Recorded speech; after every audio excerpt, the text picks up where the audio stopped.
Hey, yo, what's up? It's the Kid Capri, man, shaking it up with Subfacts. That's right. Listen, man, this podcast is doing it, man. It's hosted by Matt Mooney. Shout to Matt Mooney, man. Y'all keep doing what y'all doing, man. And y'all can listen to the Kid Capri on the Block Party on Sirius XM Fly every Saturday and Sunday from 4 o'clock to 10 o'clock. Listen, it's Subfacts, all right? Subfacts doing it. KID out.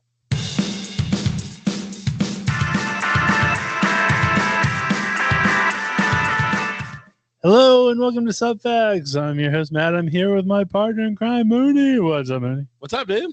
Oh, I'm dying over here.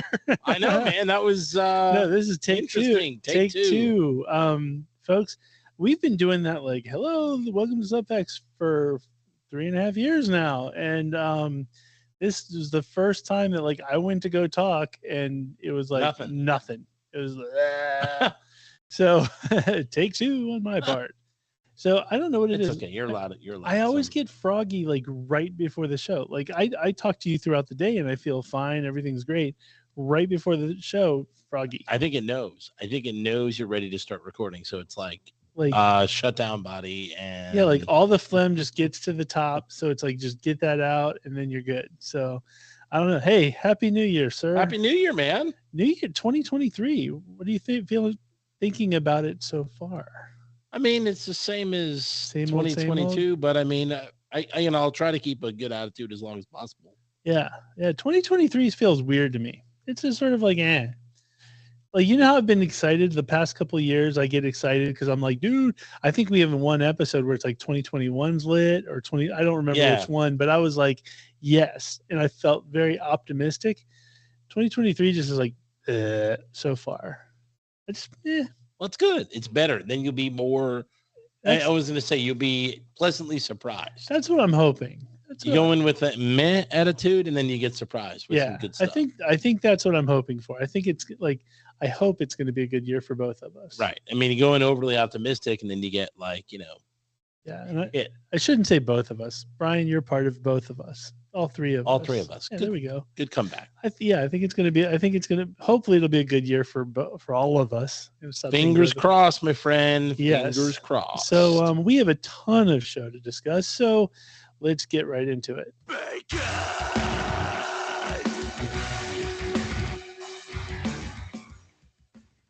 What's up, Brian? Hey guys, how are you?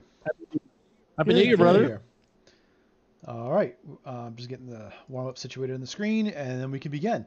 Right. Start off with a delay in 2023. The first question is, what is a sound from your childhood that you do not hear anymore and you miss it? I don't hear it that often, but I still do hear it. I do like the ice cream truck sound. Oh, they still have it. But I don't hear it that often. Even in the summer, I don't hear it that often. Yeah. That's always a great sound, too, because it's like, I'm not going to lie. Sound and smell, it goes hand in hand with me. And I'll probably take this to my grave. But the styrofoam containers that held the Egg McMuffins in McDonald's, there was that. You've already talked about that. I've talked about it many times, but you know when you just like squeeze it open a little bit just to get the flap out of the hole, it's that little sound, and then you open up and you get that waft of like beautiful Egg McMuffin smell. But it's that styrofoam sound. I know most people don't like the sound of styrofoam, but I kind of miss it. You don't hear styrofoam anymore. No one does styrofoam anymore. Yeah, at all. Yeah. I also like the sound of a cash register ding, like the ding, like in the. And it comes out like the ka-ching. Yeah, it doesn't even make sense. Like the kids today wouldn't even know. No, they wouldn't. That happens. And I do think there's one thing. Brian's got a picture on there with like just dropping the needle on a record. It's just like if you can do it perfectly, it sounds great. I was always awful at that. I skipped every time. I didn't really have a lot of records anyway. I had to skip every single time. I don't know if I was just jittery or what. I went right to like tapes and. I wasn't really ever. Oh, I definitely had vinyl. Yeah. So I think my first one was Twisted Sister Stay Hungry. That was your first vinyl? I think so. Wow. Yeah, I think we talked about that too. awesome to start out with. I had like 45s and stuff, but Okay. like the first like vinyl album I think that I got, it was either that or it might have been Tears for Fears, Songs of the Big Chair. I had You mine know. was Aha. They Take got on mine, You. yeah. And the rest of the album was awful. So Well, yeah, nobody knows another Aha song. Nobody. Except for that. I don't even think Aha knows another Aha. Believe song. it or not, though, they're huge. And like they're like the biggest thing to come out of Norway, I think. And really? Yeah, and they're huge in Europe. Like they've got like multiple greatest hits and stuff. What? But in America, we only know the one song. Huh. I wonder why the other songs didn't catch on. Some things, like I think what it is like America is such a weird, like it's a weird place, whereas like we're very fickle. Yeah. And we very rarely just kind of stick with somebody. Whereas in like I think Europe and Asia especially, if they like you once, they'll like you for the rest of your life. Like there's certain bands that are like huge in Asia because they're loyal. Like they're very loyal people. Wow. But in America, nope. No, they're definitely not loyal. Definitely not loyal. And so, yeah, no loyalty whatsoever. All right. Any more sounds, or are we good to go to the next question? No, I think we're good. I think we're All right, good. next question. You win the Mega Millions lottery. What is something that you still won't buy? Oh, that's easy. Jewelry. I won't buy jewelry. Yeah, I hate jewelry. I won't buy jewelry either. And I won't. Here's the one like thing watches, bracelets, rings. One thing that's expected though, and necklaces. One thing that's expected, and I wouldn't do it is, I wouldn't buy like a sports car. Nope, I wouldn't buy one either. I mean, I would maybe buy like an Aston Martin, but like a luxury Aston Martin with like 4 doors, I'm not even buying that though. Like I said, I would literally bomb proof my Jeep just because I could, but I wouldn't pay I would have a hard time paying like $75,000 plus for a vehicle. I don't care what vehicle it is. I wouldn't. I would buy a Jeep with all the, I would buy a really big Jeep, cool looking Jeep with all the crazy stuff in it, like DVD and. Yeah, but you know what I mean. You're not buying something that starts off at $100,000. No. I'll start off something that's like 50, and then it'll get up to 100 because of the sound, the DVD player, all the stuff you do to it, the carpeting in there, like whatever. I mean, but there's no way I'm buying I'm not buying a sports car. I'm not even going to buy like a Mercedes. It's probably going to have like Jets colored seat, leather seats and all that kind of stuff. Yeah, like I would literally take it to like West Coast Customs and be like, "Hey, you do what you do." Absolutely. And then bring it back. Pimp my ride, totally. Exactly. And then I'm done. But there's no way I'm buying the people I got to have the latest Lamborghini or whatever. Nope. No, none of doing it. Like my laptop bag will still be a regular laptop bag. I won't need a Louis Vuitton laptop bag or anything like that. Yeah, I probably would never buy a suit either because it would just Suits never exist. Are awful. Yeah, they are awful. Mm-hmm. I know we discussed it before, but they have no purpose and they suck. And I would never buy a tie. Like things like I just wouldn't do. I hate ties. I took mine off. Well, we'll get into my New Year's story later, I hope. Mm-hmm. But yeah. I shed the tie immediately. The other thing is like really expensive shoes. Nope. My feet are huge. I don't need it. I like flip-flops. Like I went to a couple malls over the holiday, and there's all these stores now for like sneakerheads where they have these like $4,000 Nikes or whatever.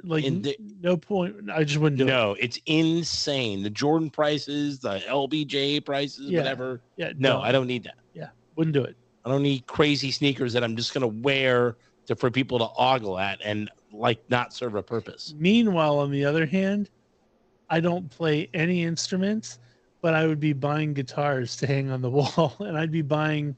That's pretty cool. I would buy like expensive guitars or something like that. I would do something crazy those like appreciate that. too. So there's a huge collector market for guitars. So Yeah, and I would like autographed Right. guitars, stuff. I would do that, like all the stuff I collect anyway. But I mean, there's no chance I'm buying cars and stuff like that. No, I mean the one thing I'm doing right away is hiring a driver.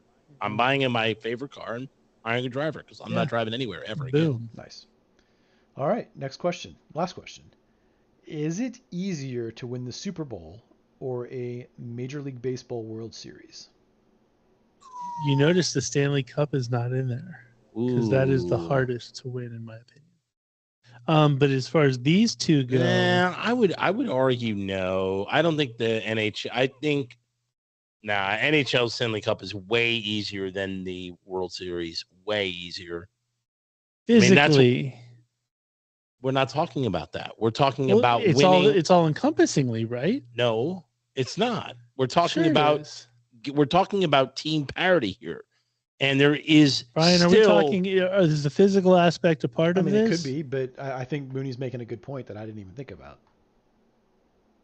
I mean, as far as physical aspect, NHL is much harder. Yes. There's no question.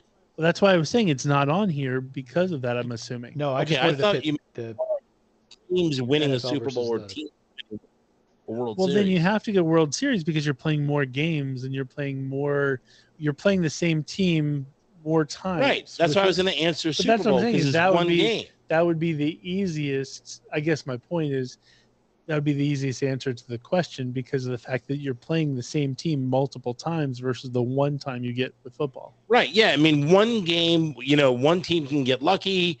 They can have a really good game, like the Redskins with Doug Williams and Timmy Smith, or whatever that guy was. Timmy Point. Smith. Yeah. So my point is you can get lucky one game and win. Mm-hmm. In the World Series, that's why it's a 7-game series because you can get lucky the first game and then you can lose the next. Oh, absolutely. Absolutely. So I would say it's easier to win a Super Bowl from a get lucky one-time perspective. Yeah. And that's what I get. So we agree on that. That's what I'm saying. If you put the physicality into it, then it may be a different story. and then there's the salaries too. So it's much harder to win a Super Bowl if you're talking physicality. Mm-hmm. Because in baseball, there is no such thing as like devastating injuries to a team. Absolutely. I mean, there is, but I mean, you're talking like NFL teams 4 or 5 injured players or something like that. Mm-hmm. Right. Again, but on the most part, like the teams that advance to the World Series have healthy rosters. Yeah. Either that or like $200-300 million rosters that have more than one good player. Mm-hmm. Yeah. Cool. Okay. Awesome. Yeah, I think we agree on that. So, way to go. Good. Nice. What better than Stallone and Pele? R.I.P. Pele. Pele. R.I.P. Pele. Let's Pele. Was he a 2020? No, I'm not talking about the way you pronounce it because there's 2 people on screen. Let's not talk about. No, I know. I said R.I.P. Pele. Yeah. So, was he a 2023 R.I.P. or was he a 2022 R.I.P.? 2. He was 2. Because he was like Christmas Day. Because I think Barbara Walters and him might have been the same day. Mm-hmm. But anyway, so New Year's Eve. I'm going to tell you this. I'm going to go first because I have no stories. I will say. Oh, good. I will say this. I'll make up for it. My New Year's Eve couldn't have been any more unmonumental. The only thing was we watched the Dolly Parton, Miley Cyrus special for like 2 songs, and then it was like I'm out because I don't even relate to a lot of the stuff that is being played. I wouldn't either. And what's doing the only thing I came out of it was Dolly and Miley came out wearing like leather outfits or whatever because they were doing I Love Rock and Roll or something like that. And Dolly, for being like 100 years old, still rocked the leather outfit. I was like, in the whole, there was this like see-through patch in her like leg part. And I was sitting there, I'm not gonna lie, the wife and I were literally pausing, trying to go, my wife is convinced it was like nude material. And then I'm like, I don't know. And we were trying to match. Well, they what do you call it? I've seen it on the, like, because a lot of the Vietnamese singers have this, but they wear like a skin color material that covers their body. Yeah, it's like nude material. Yeah, it's like nude material. So my wife was you think you're looking at skin, tatas and or whatever, and no, you're not. So we were going back and forth, like literally our New Year's Eve was pausing it, going, no, I think that's actually matching skin tone. My wife is probably right. It probably is nude material, but there was some the fact that we were even arguing over this when she's like 100 years old, you're sitting there going, way to go, Dolly. Yeah, Dolly's she's doing something right that, like, obviously she still got it. Causes us idiots to sit there and pause and go, is that real skin? I'm like, you'd think you'd see varicose veins and all kinds of stuff. Well, I mean, that's why it's. But even looking at the picture Brian's got here, where it's like her bare legs, clearly, you don't see like. You don't know if those are stockings or not. I think that's probably real skin. A lot of times like those stockings to me. Is it? Okay. You'd be very surprised. Maybe I'm just giving her the benefit of the doubt, but like. Yeah, maybe stockings look much better than real skin. Okay. Either way, I think I would. I'm not arguing. Yeah. Okay. Fair enough. Okay. So I know I had literally the most uneventful New Year's. Well, you stayed up till the ball dropped. Yeah. And then it immediately went to bed. There wasn't even as soon as it touched down, it was like TV off, going to bed. There was no celebration, nothing. And then you, my friend, were texting going, oh my gosh, have all kinds of craziness going on. Yeah. And then I was like, dude, don't tell me. I want to be surprised. So I'm going to count on you to set the table. I went to a Vietnamese New Year celebration. Yes. At a Chinese restaurant. Oddly enough, I don't know. So it wasn't like MGM. Like normally you go to like the concert. Right. Normally I go to a Vietnamese concert at MGM. This was at like a big Chinese restaurant and just complete Vietnamese. So you could get like beef and broccoli and watch a show. Like literally, I would think 25% of the Vietnamese population of Virginia was here. Like, oh my gosh. It was, well, I mean, not that thing, but it was a packed restaurant. And they had Vietnamese singers and everything. But the craziness of this event is it's packed in like sardines. Like every table has about 4 inches of room for you to like get up and maybe go to the bathroom or go dancing or whatever. Nobody more loyal than Asians. I'm telling you, the same with the music. But they're all loyal. I can't, like, I couldn't get up. Like I was sweating profusely trying to lay out how I was going to go to the bathroom because I was worried about how I'm going to get through the chairs. Wow. That's what I'm saying though. Americans would go, look at the crowd, go, F that, I'm out. Asians are like, let's dive in. We can get 5 more in. Yeah, but here's the difference. Americans would also set it apart so every table had room, but for the other table, no. They packed every table in like right next to each other. That is your nightmare. Yes. And you rang in the new year like that.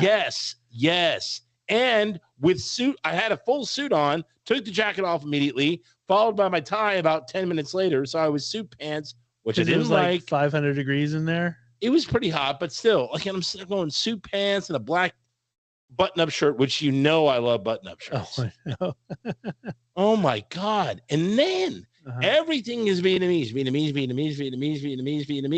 But the first singer starts off singing a Scorpion song.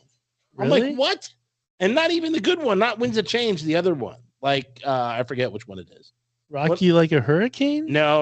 One of their like love songs, slow songs. Oh, I know what you're talking about. Either way, they start off with. I can't think of it. I love it too. Scorpions have the same. It's so funny with the Scorpions.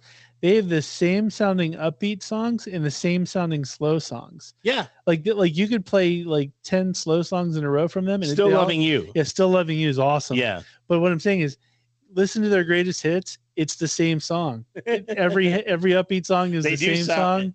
Every slow song is the same. So I'm sitting there. She starts up with that, but then no other like English songs the rest of the night. It's a random choice too. And I'm sitting there going, why that one?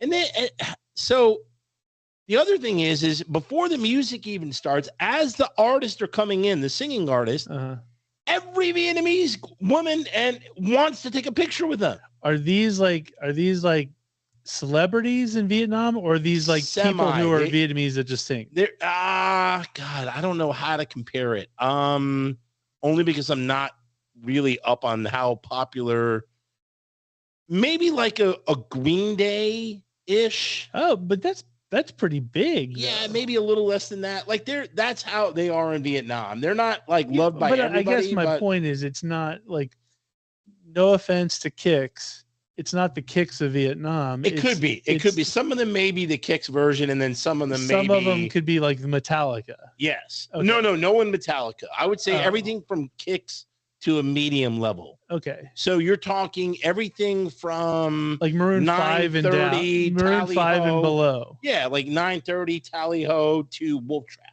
Okay. I would say you're probably no bigger than Wolf Trap. Yeah, no one's going to like the big arena. Okay, right, exactly. That's fair. But they all want to take a picture with them. Mm-hmm. They come in and it's like every group of like 10 ladies is like picture. And then I'm like, hey, I got to take pictures of everything that's going on. That's an Asian thing. I took a Filipino girl to see Alanis back in like 2000, I think it was. And it was at a big, like pavilion type place. And she was actually kind of pissed because she didn't get to meet Alanis. And I'm like, What did you think was going to happen? Yeah, I'm like, do you realize that at this point there's probably 10,000 people in the audience? And she was like, oh, in my country, the artist, you can actually go and talk to them and take pictures. Yeah, and that's how it works. And I'm like, but how do you have time to do that? Like, as an artist, how do you talk to 10,000 people? You know what I mean? You can't, it's time-wise, it's impossible. I mean, it was probably But they do, that's a cultural thing. They do that. It was probably 250 people there, something like that. And then, so they're all taking pictures of them. And I'm like, oh my God. So you're not even seeing a show. And then they get to the show part. And then almost every time they're singing, a bunch of Vietnamese women get up on the stage with the singer. So they're dancing and like kind of singing along with the singer. I'm going, what in the F is going on? Is there any like naughtiness going on? Like, could you be a little later? Could you in Vietnamese say "take it off"? Well, it didn't have. A little later, they had like some ladies and men were like dancing on chairs, and then they did this thing where they were like touching them, and then they would go off the chair, and then someone else would jump on, and I'm going, what is going on? Were the people, like, were the performers saying, come on up to the stage? No, they didn't really say that. Everyone, they, like you said, they're okay with it because it's cultural, and I guess it happens. Yeah, like I've seen bands where they say, come on up, and people They didn't say that, but I think they did. There's one lady in red dress. She was up there like every time. Yeah.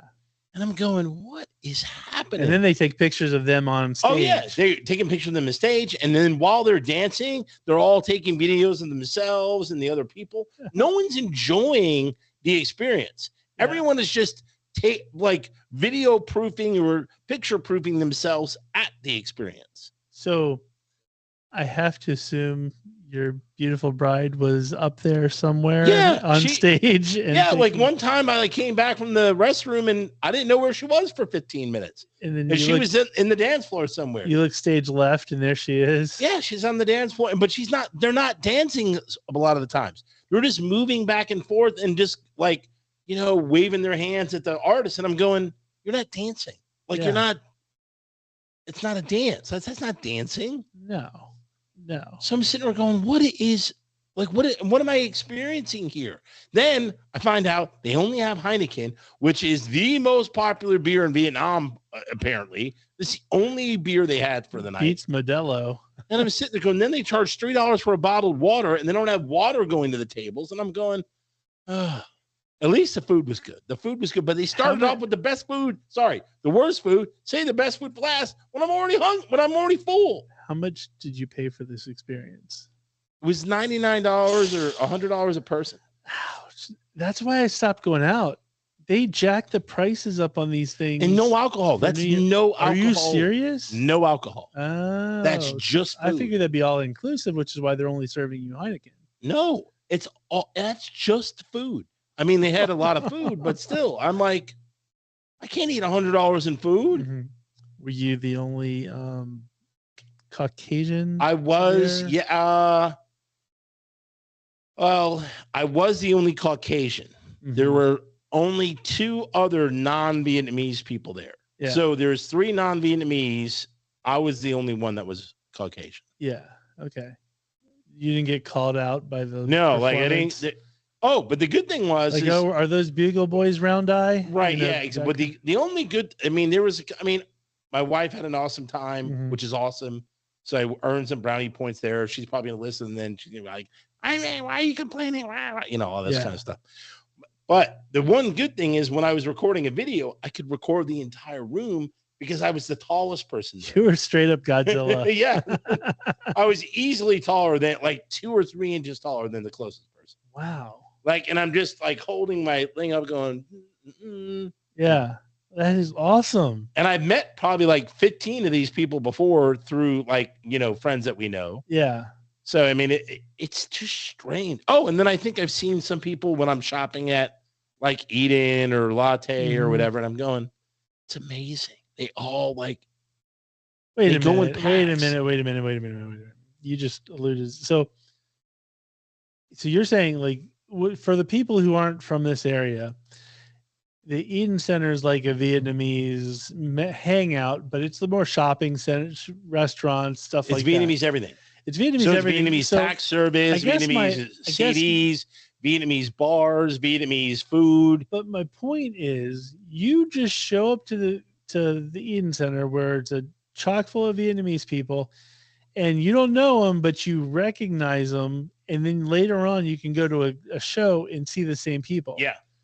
Like, maybe I'm oblivious to the world, but like, I go grocery shopping like the next person. I couldn't tell you. I wouldn't be able to go, hey, I saw you at like the grocery store yesterday or 5 months ago. I wouldn't remember these people. I have a decent memory for that kind of stuff. If you go to the same restaurant and you're in the Eden Center, you see the same people.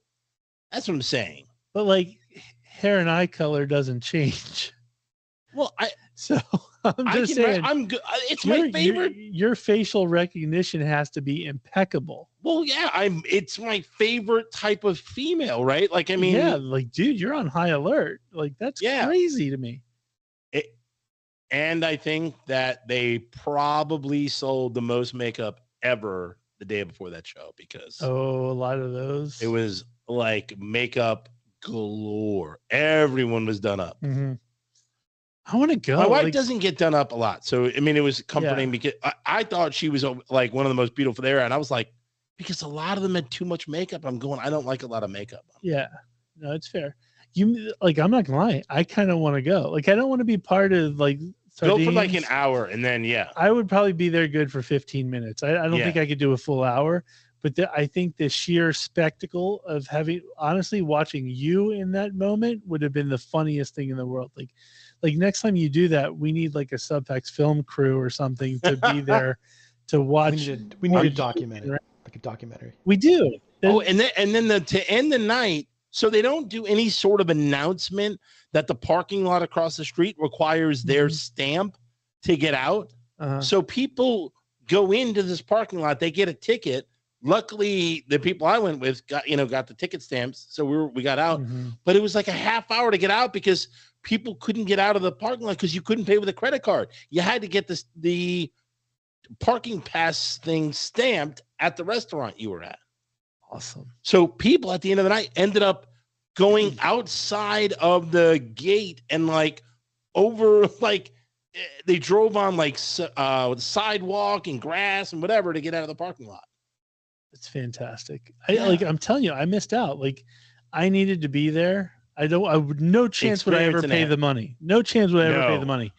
But I need to sneak in. I should go there. Hey, look, dudes, I'm not going to be here long. There's no ticket. They didn't check tickets. Yeah. Then I could have snuck in then. And I'm sitting there going, how do they know? Why did you pay? Because like I wouldn't even eat anything. I wouldn't drink anything. They didn't look for tickets. I could have just she didn't even need to pay for me. I could have walked in later, sat at the table, and had food, and no one would have known. I don't want to call the tally-ho out, but like probably 3 times now, I've kind of been there once the show starts, and they don't even bother. Like, I've literally just walked straight on through, and people, and I legitimately have tickets, so it's not like I'm stealing anything. But I started realizing it that like If you wait till the show like kind of starts, nobody even really questions. They just go, yeah, okay. I didn't like. I was like, why'd you buy a ticket for? I was like, why'd you pay for my food, baby? Yeah. We could have, like, everyone there could have paid half, and then someone would have walked Yeah. in later. Yeah, we got to figure out a way to get like A footage film of crew. this, like, because I do think it. To Brian's point, a documentary on this would be amazing. I need to see it. Pretty crazy. Yes, awesome. So it sounds like you had a good time. You had a good time overall. I mean, I had a good time, but I didn't get home till like 2:30 because it was like impossible to see that night. It was very foggy and very rainy. I have to ask. Okay, so when the ball drops, I'm assuming they did a countdown. Oh, get this. They did a countdown, but they had whatever when the system they had went down. So it stopped at 47 seconds. Awesome. So then the singer, they finally realized it. Then they're like 8, 7. I'm like, what happened to 10? Yeah. So did you do the like you reach and you kiss your wife on this side? I kissed my wife. Did you look over to the girl next to you and kiss her too? No.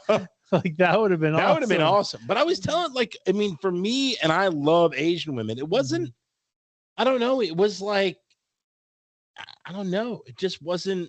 That wasn't your thing. And I'm sitting there going, I wasn't going, wow, like, and it wasn't squirrel. Probably because you're too packed in. There's too much stuff. And I 100% think you can't see the forest from the trees, as they say. I think you hit the nail on the head. I think my whatever you call, I had that constant uncomfortableness of being like sardined in there.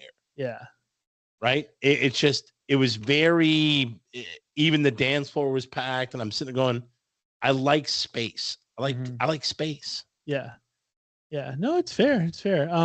I used to love, and I like talking to people, and I can't talk to anybody. I used to love like New Year's Eve, going out and seeing it. Like, BK and I mentioned last week, we're going to see Emmett swimming on Saturday at the 930 Club. And I was thinking about it. Like, I think 7 years in a row, I was at a club watching Emmett swimming on New Year's Eve. Like, I think I've seen, like, it was just like, it seemed like every year I was going, and it was fun. It wasn't as packed as like you, but it was one of those, hey, you give everybody hugs around you and all that kind of stuff. They had a lot of hot chicks at the time. That's fun, right? I mean, it was good times. But it wasn't like that. Like, it just, you were just way too packed. Yeah, a little bit. I mean, I would have hugged people. I mean, you did like pseudo hug, the little ass out hug, right? Yeah. That type of thing. You just couldn't like rub up. No, and I wouldn't want. I mean, it just got like literally. I was happy I was near my wife most of the time, because I wouldn't have gone up there. Oh. I would have completely bailed. If it wasn't for my wife, I would have been like, no, I'm not doing this. What would have been better is if you jumped on stage and started. Oh, I easily could have. And started dancing with whomever it is that's singing. Get some pictures of you with Kimchi. That would have been awesome. It'd be awesome. But they did. They played house music for like 10 minutes, and I didn't understand that. Nothing wrong with that. It gets the vibe going. I hate house music. I actually like it. It's doom, doom, doom. You get the whole like the hands up, and you're like, "What up?" No, that's a vibe. No, a bad one. Yeah. No, I've never liked house music. Oh, nope. I dig it. If you're especially when you're in the right environment, you just get that. Brian, what do you think? House music? Yeah, it's fun sometimes. Oh, it's awesome. In the right environment, it's good. In the right environment, like I can't. What's the right environment? I've never been in an environment where I go, "Hey, I wonder if they can play some house music." No, like when you're in a club and there's like hot girls around, stuff like that. It's awesome. But like I can't listen to it when I'm in my car. Yeah, like sometimes if I'm like in a long trip maybe and it's just me, I'll do it, listen to it. But for the most part, it's good when you're in a club environment. No. I would much rather be in a club environment, not a club, or like a packed, cool bar, and then playing Wagon Wheel than listening to. I'm not gonna lie. I was at this is weird. I was at a gay bar in Key West, and it was just the biggest dance club I think in Key West, and they had like Faithless going on, like the band, and then like the lasers, like the lights matched up with the little breaks in the songs, and you're just like cha cha cha. And don't get me wrong, I said it was a gay bar, which it technically is, but there was a ton of hot women, and they're all like scantily clad, as they say. I do know that part does help it a little bit. And if you're surrounded by a bunch of scantily clad women in Key West and the music is going, you're like, what up? Awesome. Yeah. I was in the house that night. I could get into the women part of it, but not into the music part of it. Yeah. I'd much rather play like Bon Jovi or something. Yeah. To each his own. But yeah, in the right environment, I'm there. Boom. No. So I did have a situation I got to tell you about, sir. So the family will remain nameless, but last week I had the craziest situation happen. And you tell me actually if I'm crazy on this one. All right. So I had some family in town. They stayed for about 4 days, and they were planning on leaving on like that last Saturday. And so the plan was leaving on Saturday, but it was very flexible as to when, because they had another destination, which isn't far from here. So it didn't have to be like, oh, we're driving for 15 hours. 8 a.m. or 4 p.m. It didn't matter. It was very cash, very, all that stuff. So throughout the week, we have good time. Everybody with family, it's always good times, some bad times, good time. It's up and down. It's how it always is. So that like Friday night, we're like, yeah, what's on tap for the next day? I know you guys got to leave, but like, maybe we'll do breakfast, maybe we'll go shopping, we'll do some stuff, whatever. Game plan, we'll do some stuff. And you get the yeah. Yeah. It was the whole like see you tomorrow. The CDO, yeah. Yeah. So we go to bed. The wife and I go to bed, and then the wife wakes up around 10 o'clock in the morning to the smell of bacon.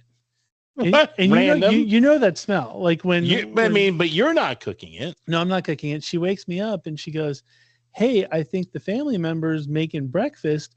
We should go down." And okay, cool. You go. I said, "I'm gonna hit the bathroom really quick.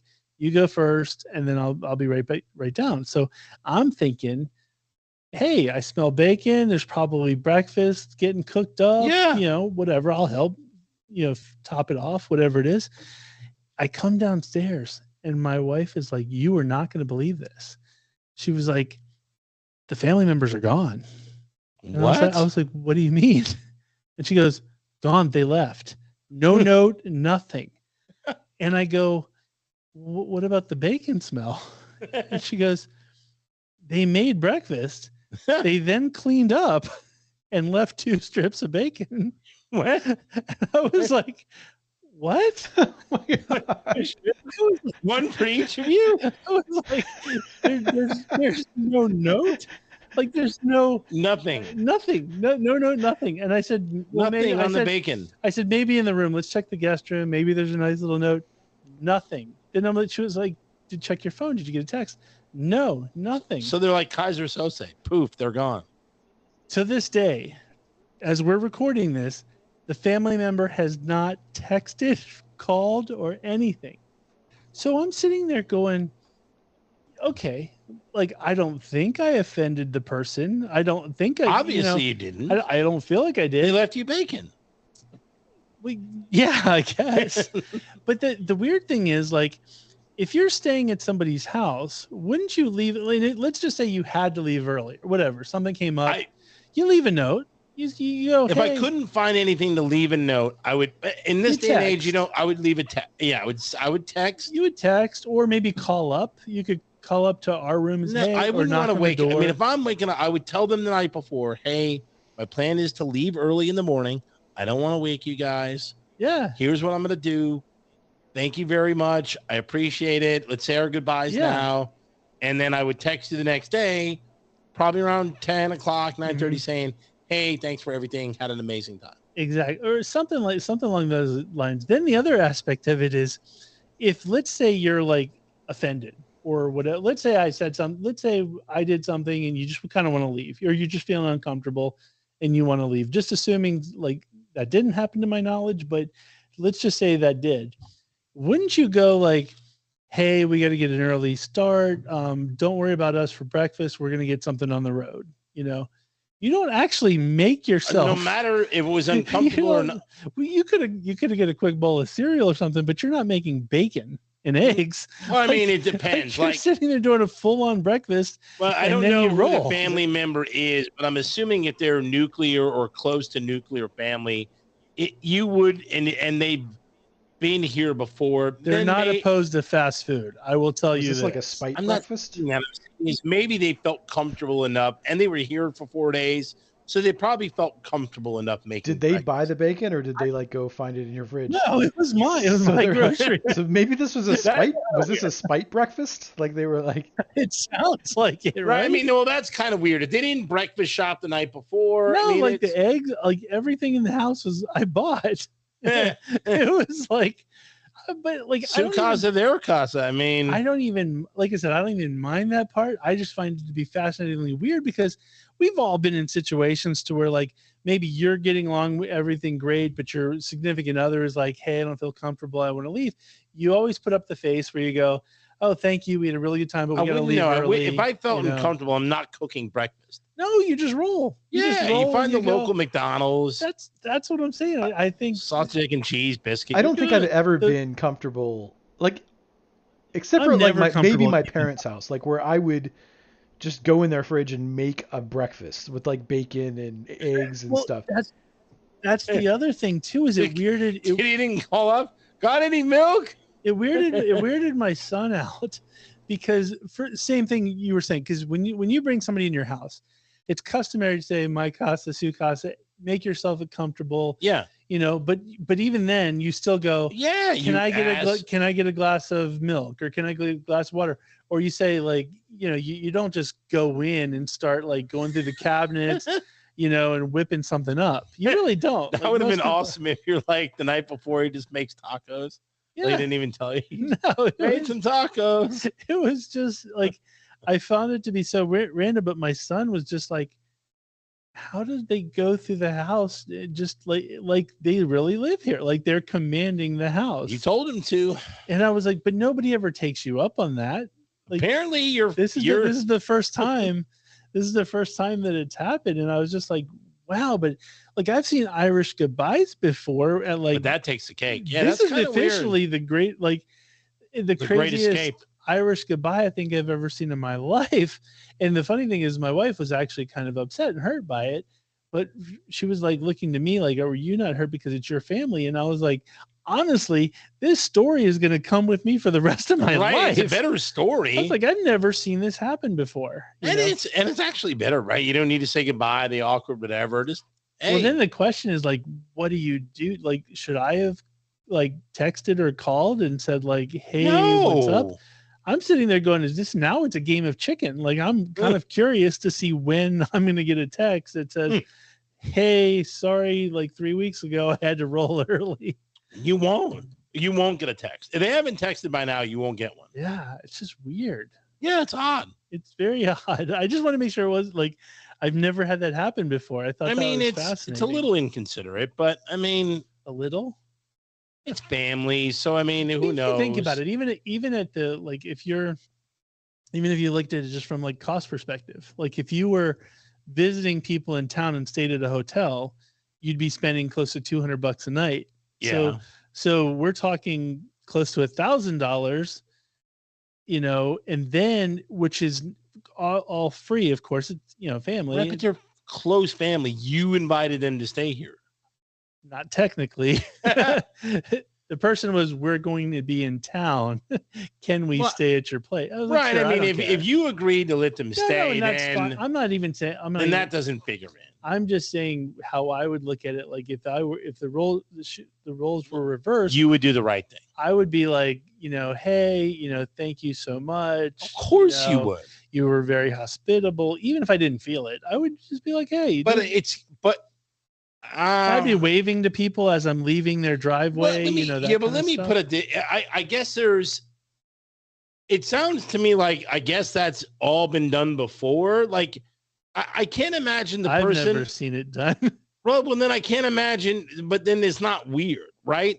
Like if I did it, it would be really weird because I'm always cordial and whatever. This person's never done that, at least that I know of. To me. Okay, so then that is weird. If he's never if he's always said thank you before and said goodbye before, then it's kind of weird. I was just like, okay, but hey, it is. Hey, at least you got some bacon out of it. 2 strips. And so maybe that's a new thing in the family. Like I should go visit and then not say anything when I leave, but I'll leave early. 2 strips of bacon. Yeah. I'll just be like, that's the official calling card of that's the official thank you in my family. The Matt family is leaving 2 strips of bacon. So does 2 strips of bacon mean everything's good? Thank you for having us here. What if you left like 1 strip? Like is that like a lie? Yeah, it's like a 4-star, 4 pieces of bacon. It'd be nice to have maybe 6 or 7 strips of bacon left, but like, what do you do with 2? 2's not enough. No, it's not.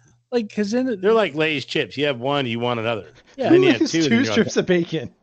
Like, why wouldn't you just eat the 2 strips of bacon? I know. Well, they probably made like 10 pieces. I would eat the whole thing. You might as well take them with you for the ride. Why don't you just eat the next 2 or throw them out? Then I'd have to throw it out. Yeah, you can't throw out bacon. But but like I just found that to be so random. It's so weird. It is. But then the worst is thing, if you're gonna sneak out too, you eat a bowl of cereal, it doesn't smell. If you get the whole house wafting of bacon, you're like basically saying, "Hey, everybody, look what I did." You know what? I do agree with you there. If the smell of bacon is almost like a calling card. But come here, breakfast is ready. Yeah, and I'm like downstairs. I'm like, hey, maybe we'll get some scrambled eggs. We'll get some, more bacon than 2 strips. No note and only 2 strips. It's just like, wow. Wow. Hey, man. It is Happy New Year. Happy 2023. So, yeah. Like this show's going to be 2 strips of bacon. So, yeah, it is what it is. But then I will say, we did something cool a couple days later. We went to the Office experience. I saw that. DC. I am so jealous. That looks awesome. So what I've noticed is in one of the big, huge malls around here, they have it's not a store, but it's like a location with different like cubes to where you can just take selfies. And I guess it's a selfie culture to where they just see like a different room and they want to take a picture, all that stuff. So this is essentially like that, but it's based on The Office. So they literally built the whole office, as you know, from the TV show. Right. And everything is laid out perfectly just like it was in the studio. So, and they actually have real like office stuff. Like they have like the Dwight's outfit and all the different things. They have Dundee Awards, but it's literally not shot for shot, but like we've been watching The Office trying to see like what they didn't do right. And they did a pretty great job. Like you literally get to walk into Dunder Mifflin and you're like, that's awesome, And so, it's in DC, and I think it's only for like another week or 2. I don't know if I would go to DC to do it. But it was an experience. But I think they're doing, and Brian will be happy because I did see on TV that somebody's actually doing a similar thing with the Golden Girls. And so we can sign Brian up right now, but I think that's in New York. But it's like New York or in Vegas, or there's like a couple of them. I'm sure it'll eventually get to DC. But the Office experience is actually pretty solid. So it did. It looked really fun. Yeah. I mean, just like you said, the environment, the pictures, the setup. I mean, it would bring you like a little nostalgia. Yeah. Although it's only 10 years old, whatever it is. Yeah. And so no, it was great. And it had a lot of trivia. It had a lot of like fun facts and stuff, like how many times they said that's what she said. Oh my God, it has to be it. It's actually, I don't remember the exact number, but it's actually much lower than you would think. And so, but it was great. It had, there was a wall of like all the characters and who their love interests were and who they wanted to, look up with. But Dwight really only had what, like Angela. But the funny thing was Meredith hooked up with Creed, but no one else in the show. And I'm like, wow. I didn't know that. I didn't either. But like you could go, they even had like this setting where like where Jim and Pam got married, like the church. Mm-hmm. So they have you walk down the aisle and you know how everybody did the dance, that kind of thing. So it's all set up just like that. See, that's cool. It was really, really neat. And that's worth it. And what is it, like $40-$50? It was, I think it was like $35.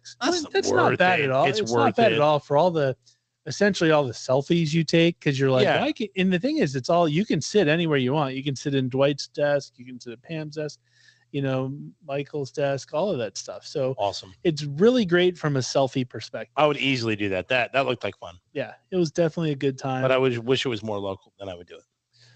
Yeah, but something like that, you kind of have to go to DC. No, you don't. You could do it. There's plenty of places you could do it here. I'm not going to DC. Yeah. And DC is getting scarier. I will say that. I hate DC. Like just the walk from the parking garage to the building where it is. Yeah. It was there's some nuts on the street and all that kind of stuff. And it smells bad, all that kind of stuff. So I don't think you're wrong by not wanting to go into DC, but it was just like, nah, I'm just not a fan. Yeah. I don't like parking there, walking there, or anything. Yeah. I would go to MGM, but that's not really DC. That's National Harbor. Mm-hmm. Yeah, I'm with you on that, and that's just much easier to get to too. It's one parking, you're in and out. Yeah, no, it's safe. And so, so that was the Office experience.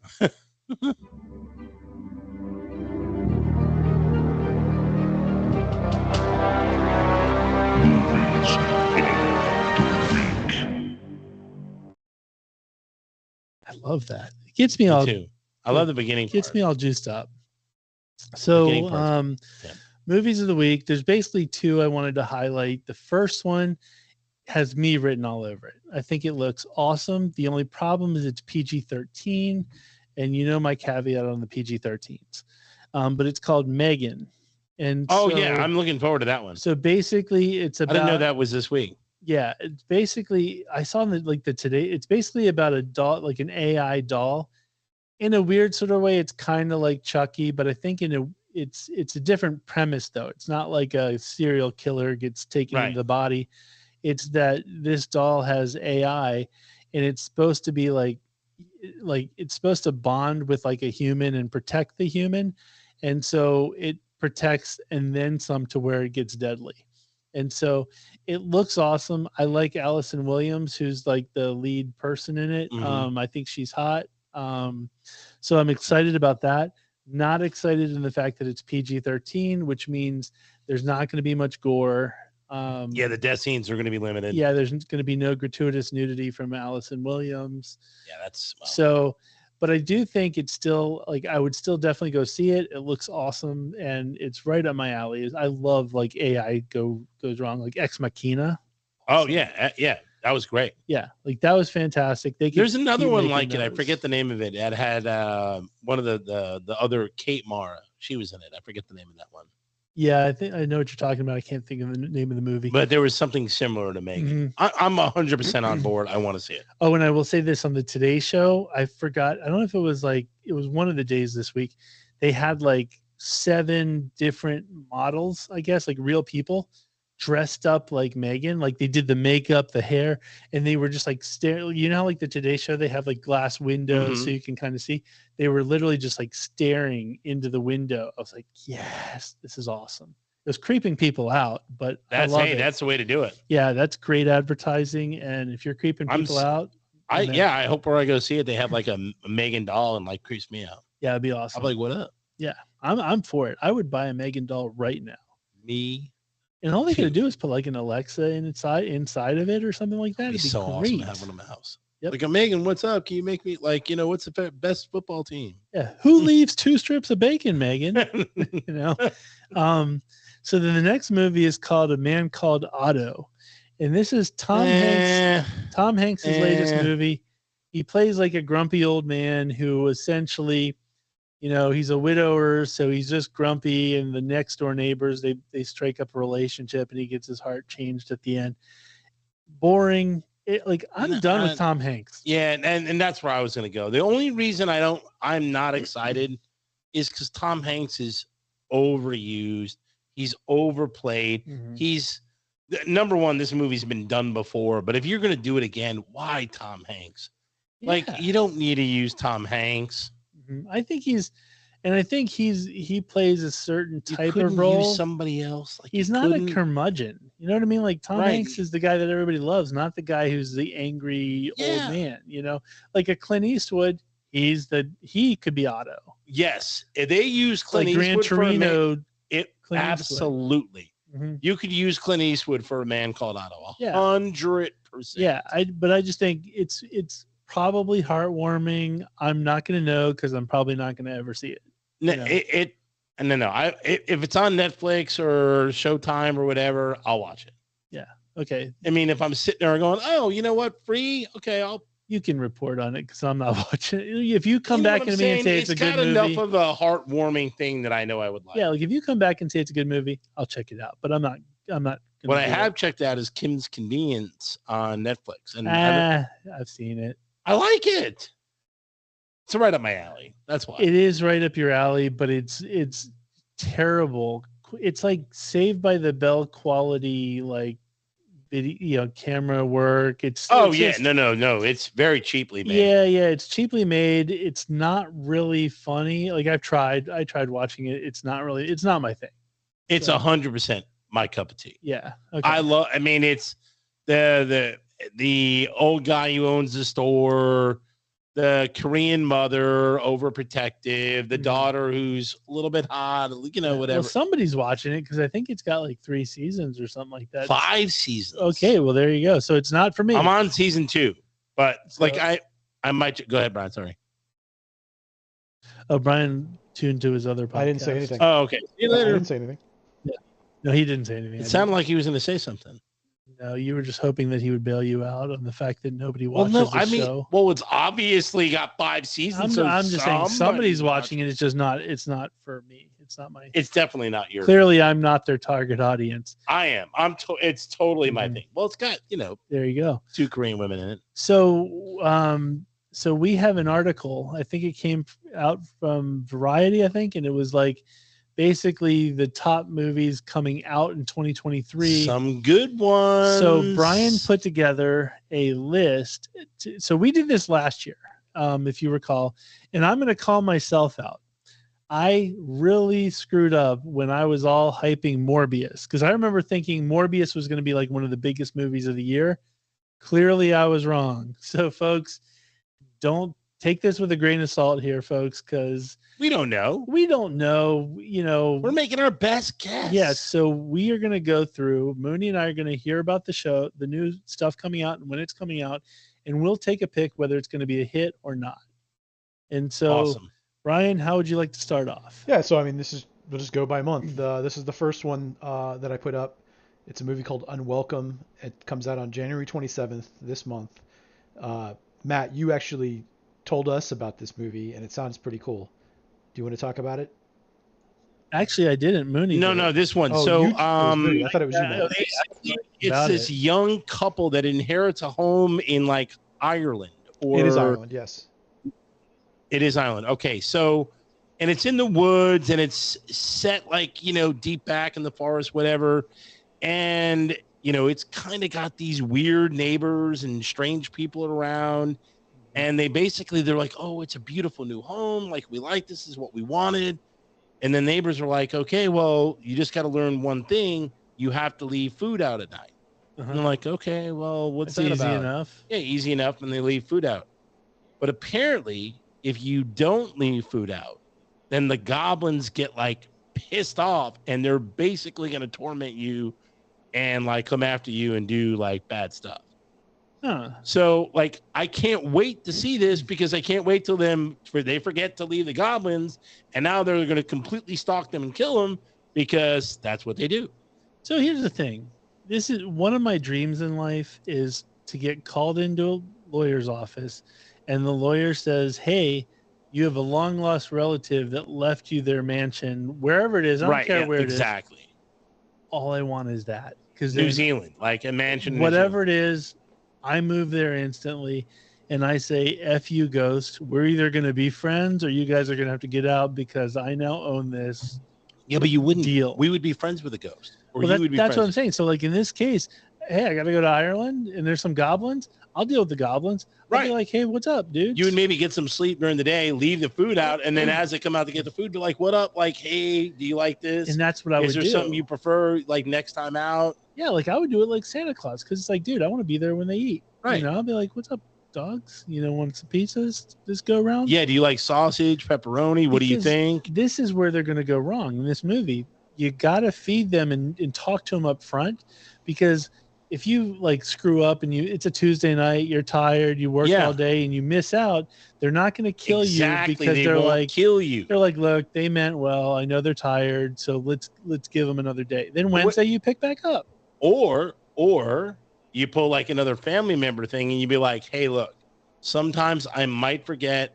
I have like a little window over here. I have a set of like the forget stash, right? Yeah. So like if I ever forget to leave it out in your normal spot, you know, just walk into the kitchen. There's a little carte blanche. Just there's a little stash there. There's some bacon that you can cook, some eggs. Yeah, that's exactly right. Yeah, some bacon bits or whatever. And say, look, have at it. It'd also be like, hey, this relative's trying to come to my house. I don't really like them too much. Can you take one of them out? Just do what you got to do. Your dinner is that one. Oh my God. You would invite your family there and you would have been like, I'd be like, BK's cool, but you know, some of the other ones. And be like, hey, I didn't forget this guy. I told this guy to get it. Yeah. He looks like a sausage, doesn't he? Get him. All right. Just go to we got a lot of movies to go through. Okay. So anyway, we're both going to go see Unwelcome. I think it's going to do well. Next one is Cocaine Bear, February 24th. This is about a bear that's in the woods, and I guess some like a plane crashes or like a package of cocaine falls in the woods. That's right. And it gets into the cocaine and it goes crazy. Yeah, it's the cocaine. Like, you know how cocaine is wrapped in those whatever, like plastic bags, paper bag type things, and so he basically eats a thing of cocaine and he goes completely bananas. And then it kills everybody. It kind of sounds like Cujo, but slightly different. No, it's like Sharknado. Yeah, but you know, like Cujo had rabies and it just attacked the family. A little bit like that, but it's like this is a more like tongue in cheek, I think, like Sharknado. Right, this bear like, you know, like runs at like 50 miles an hour and takes out like a tank. Right, I'm totally watching it. Don't think I won't watch Cocaine Bear. It will not do well. I'll tell you that. There's a certain audience, and that's I think it's probably a week or two into theater, and then it's going to be all streaming. Yeah, like I think it's just like Piranha. To your point, I think there's a certain audience like us that love it, but nobody. This isn't going to be a big. I don't think it's getting sequel.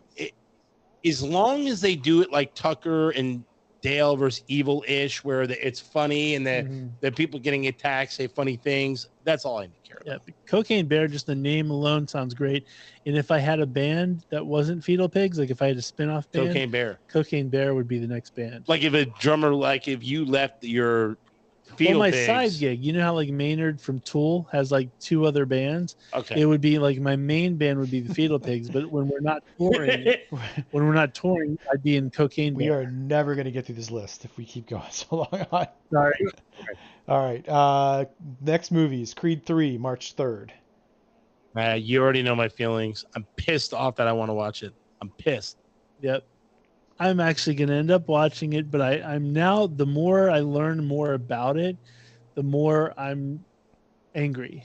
Like I'm gonna go see it because the commercial looks great. It looks awesome, but I'm pissed. But yeah, everything I'm around livid mad. Everything around it just says don't go. Yeah, you're almost better off if you don't go, because then what if it's good and then I go, damn, it's good. They actually did a good job.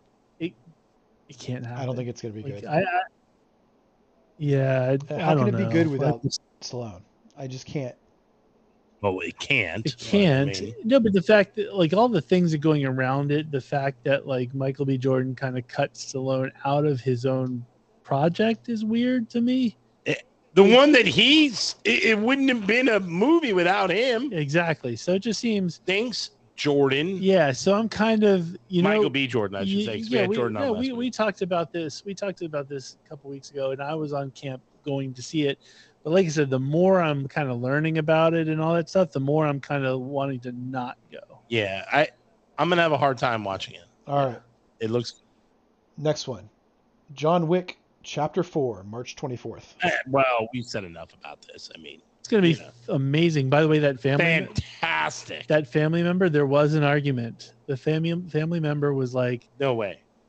The person goes, we saw John Wick and it sucked. I don't get it. What? And I was like, no, what you just said is wrong. That doesn't exist. No, John Wick is one of the best movie series of all time. The best was there's too much violence in it. And I'm like, no, there's not enough. No. And I was like, dude, it's cartoon violence. You just see the flash of the gun. You don't see like good, like not like Terrifier, No. Which of course my son goes, well, hell, you should see Terrifier. And I'm like, well, it's different. But John Wick is amazing. The choreography, I mean, just brilliant. Like the storyline. I mean, what do you want from it? It's perfect. John Wick wouldn't leave 2 strips of bacon. Nope. He wouldn't. Like at least 15. All right, yes. So we agree this one's going to be good. That's going to be one of the biggest movies of the year. Phenomenal. All right, next one. Renfield, April 14th. So it's Nick Cage and what's that guy's name? I can't remember his name. I don't know who he is. I'm just looking at his face. He's a pretty famous guy. He was Is he Gambit? No, he was I'm trying to think. He was in that zombie movie where the zombies like came alive, or like when he fell in love. It was like some stupid movie. And oh yeah, I know what you're talking about. And then he was in oh crap. He was in the X-Men movies. He was the Beast. Oh, Beast. Yeah. Oh, I don't know. Yeah, I don't know who that guy is. So here's the thing. It's supposed to be a comedy. Oh, I know who it is. I know exactly who it is. It didn't look like him through that picture, but I know who you're talking about. It's supposed to be a comedy, like Dracula movie with Nick Cage being Dracula.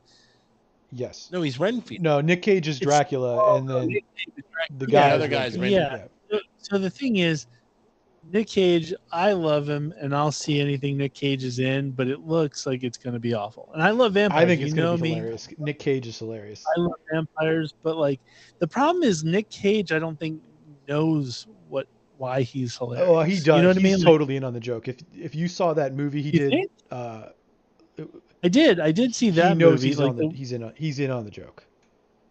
Okay, as long as it's that, then, or other than him trying to act in I'll check it out. Who am I kidding? But it's not going to be a big movie. You're going to see it. It's not going to, but it's not going to be. It's going to go straight to Yeah, that movie won't. Netflix or Redbox. All right, next one in April is Evil Dead Rise.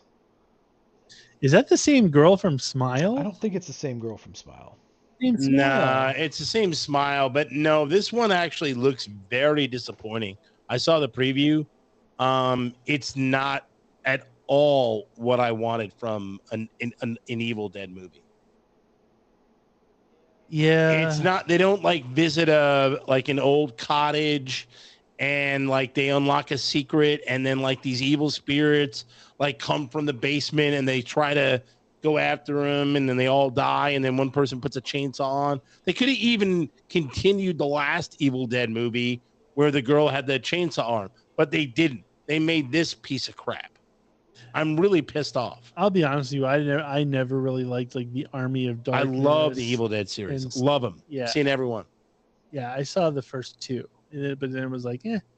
No, I've seen, Evil Dead 3, the Ash series, the remake of Evil Dead. No, this is completely trash. It's like a mother who like gets possessed or whatever. It's really just, it doesn't look good at all.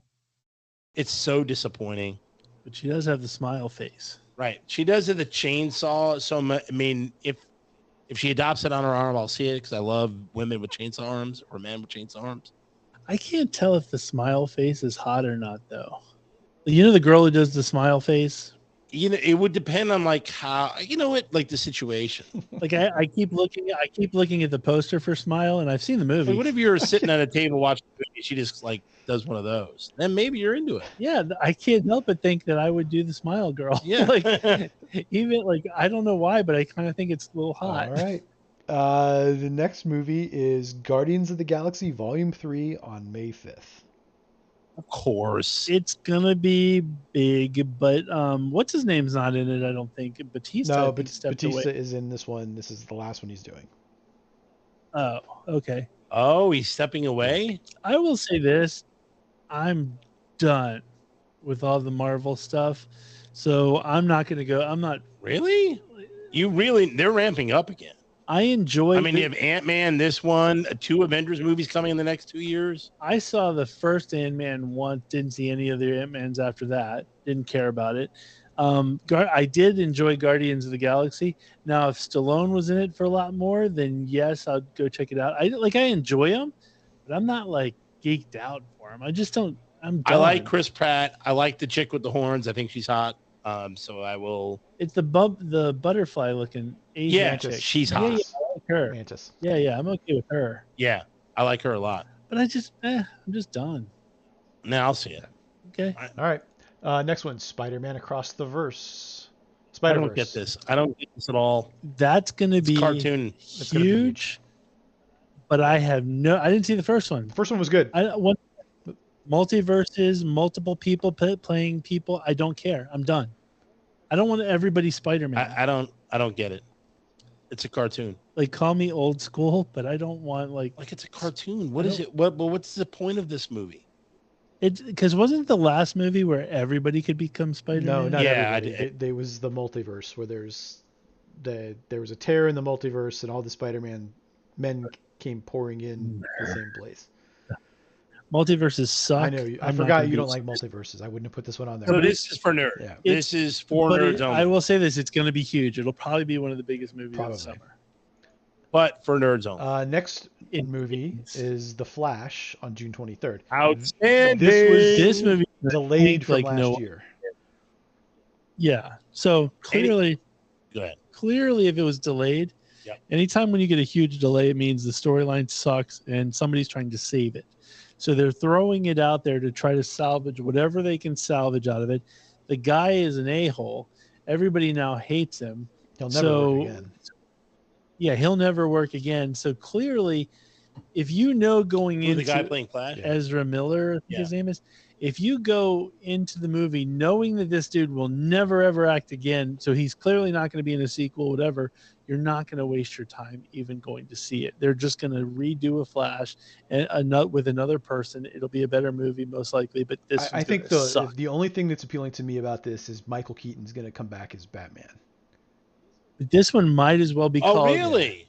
Yeah, but I didn't know that. It's not going to be that much of it, though, I don't think. And this one might as well be called Catwoman because every one of those Catwoman movies suck. So, or Batgirl or whatever. I liked The Flash. I read it growing up. I was a fan of the comics, so I have a little bit of interest in seeing it. I didn't know about the Ezra Miller thing. That's kind of disappointing. I'll see it because it's got to be something that's seen in the theater. I don't think comic book movies do well on home TV as good. Mm-hmm. I mean, so I'll 100% see it. Yeah. And I'll probably hate it. All right. Yeah. The next one, Indiana Jones and the Dial of Destiny on June 30th. And the Dial of Boring. Jesus Christ. It's not going to suck enough. The Dial of Getting Through the Pens. Yeah, I mean, I have no idea why they put this out. He has trouble walking. He's not at all Indiana Jones in any shape or form. How did you put this out? Why? Is anyone asking for it? No one is. I don't remember ever doing a Google search for next Indiana Jones. Yeah. I Google search next Friday the 13th, next Halloween, next Nightmare, next John Wick. Everything. Mm-hmm. But I never have Googled next Indiana Jones. I've even Googled next Star Wars, next Star Trek. Never. Hey, are they going to make another indie? No, and the problem is there can only be one Indiana Jones, and people have to recognize that he's 100 years old. Yeah. So live and enjoy with what you got. Just be happy with the ones you got. And just know anything after Last Crusade, it sucked anyway. Yeah. So just deal with the 3, be done with it, go on with your life. Where they messed up where they messed up is the amount of time in between the movies. John Wick has put out 4 movies since the first one. Yep.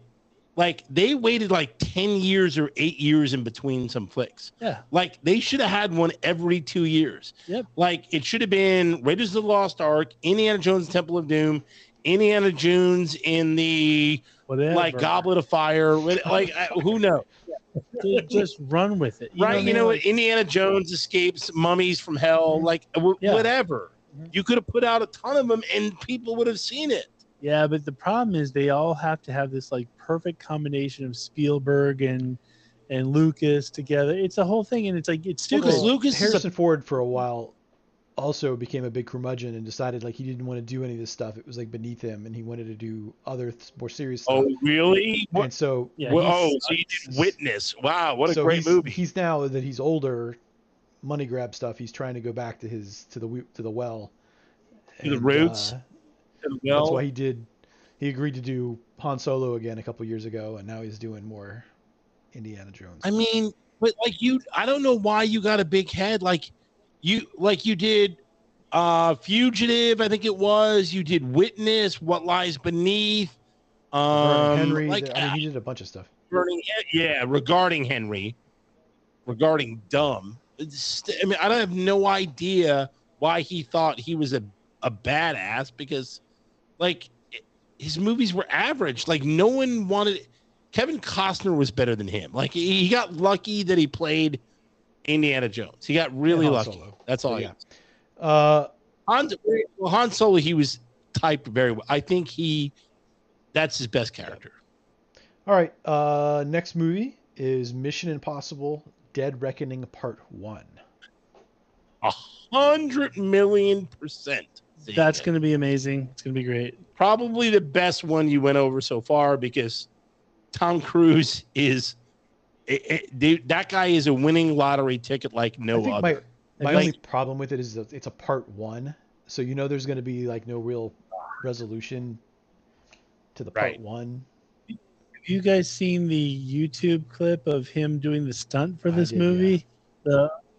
He how he does his own stunts, and he literally like drives a motorcycle off of a cliff, and it's like, he hits a parachute at the last second type of thing, but he's literally like, doing the free fall, and you could tell the directors, like at the end they kind of show the cameraman, because they had like all the cameras on him, because you're only doing this once, and so like he jumps off and is just like, and then just at the very end just releases the parachute, and you could see the cameraman all just be like, oh thank God, he survived, because I haven't seen it. Can you imagine the insurance on that guy? Like just the sheer insurance policy on him. But yeah, I think the next one they're actually putting Tom Cruise in space to do a stunt. I don't think it's a Mission Impossible. I think it is. I think it's for the next one. I think he's trying to do the first space movie he's trying to get up to the International Space Station to film a movie. Oh, I thought it was for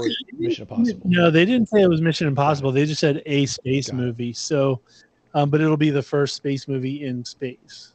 So, I'm for it. Yeah. All right. Go ahead, Tommy. I mean, like I said, he can't. He's a all right. Next one is The Expendables 4, September 22nd. My birthday. So I immediately have to go see this. Yeah, there's nothing about it that's going to suck. I love all the Expendables movies.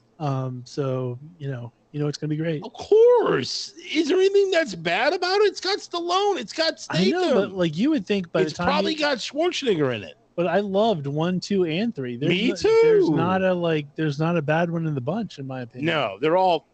And by the way, that Statham's got one of the best names ever. I think his name is something Christmas, Lane Christmas. Yeah, something like that. Lloyd Christmas. Lloyd. I want to say.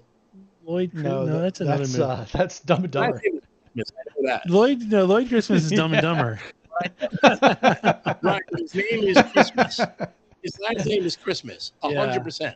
I just don't know what the first name is. And he had one of the best scenes was the very first one, I think it was, where he was at the basketball court. Yeah, awesome. So, no, Expendables 4 is going to be amazing. $1 million movie. Awesome. We might have to set up Subfacts night at the movie theater. I think that's the end. That's the end. So, yeah. Boom. Lots of hits in there. Lots of hits. Yeah, a lot of things to look forward to, mainly Cocaine Bear. So, boom. It's going to be... and I did get news that I think a few weeks ago that the Friday the 13th feud has been over. So now they can actually proceed with making another Friday the 13th movie. Outstanding. I'll be there too. You know who might be there as well? This is Cindy Starfall, and it's time for Mooney's Dugout. Love you, Mooney.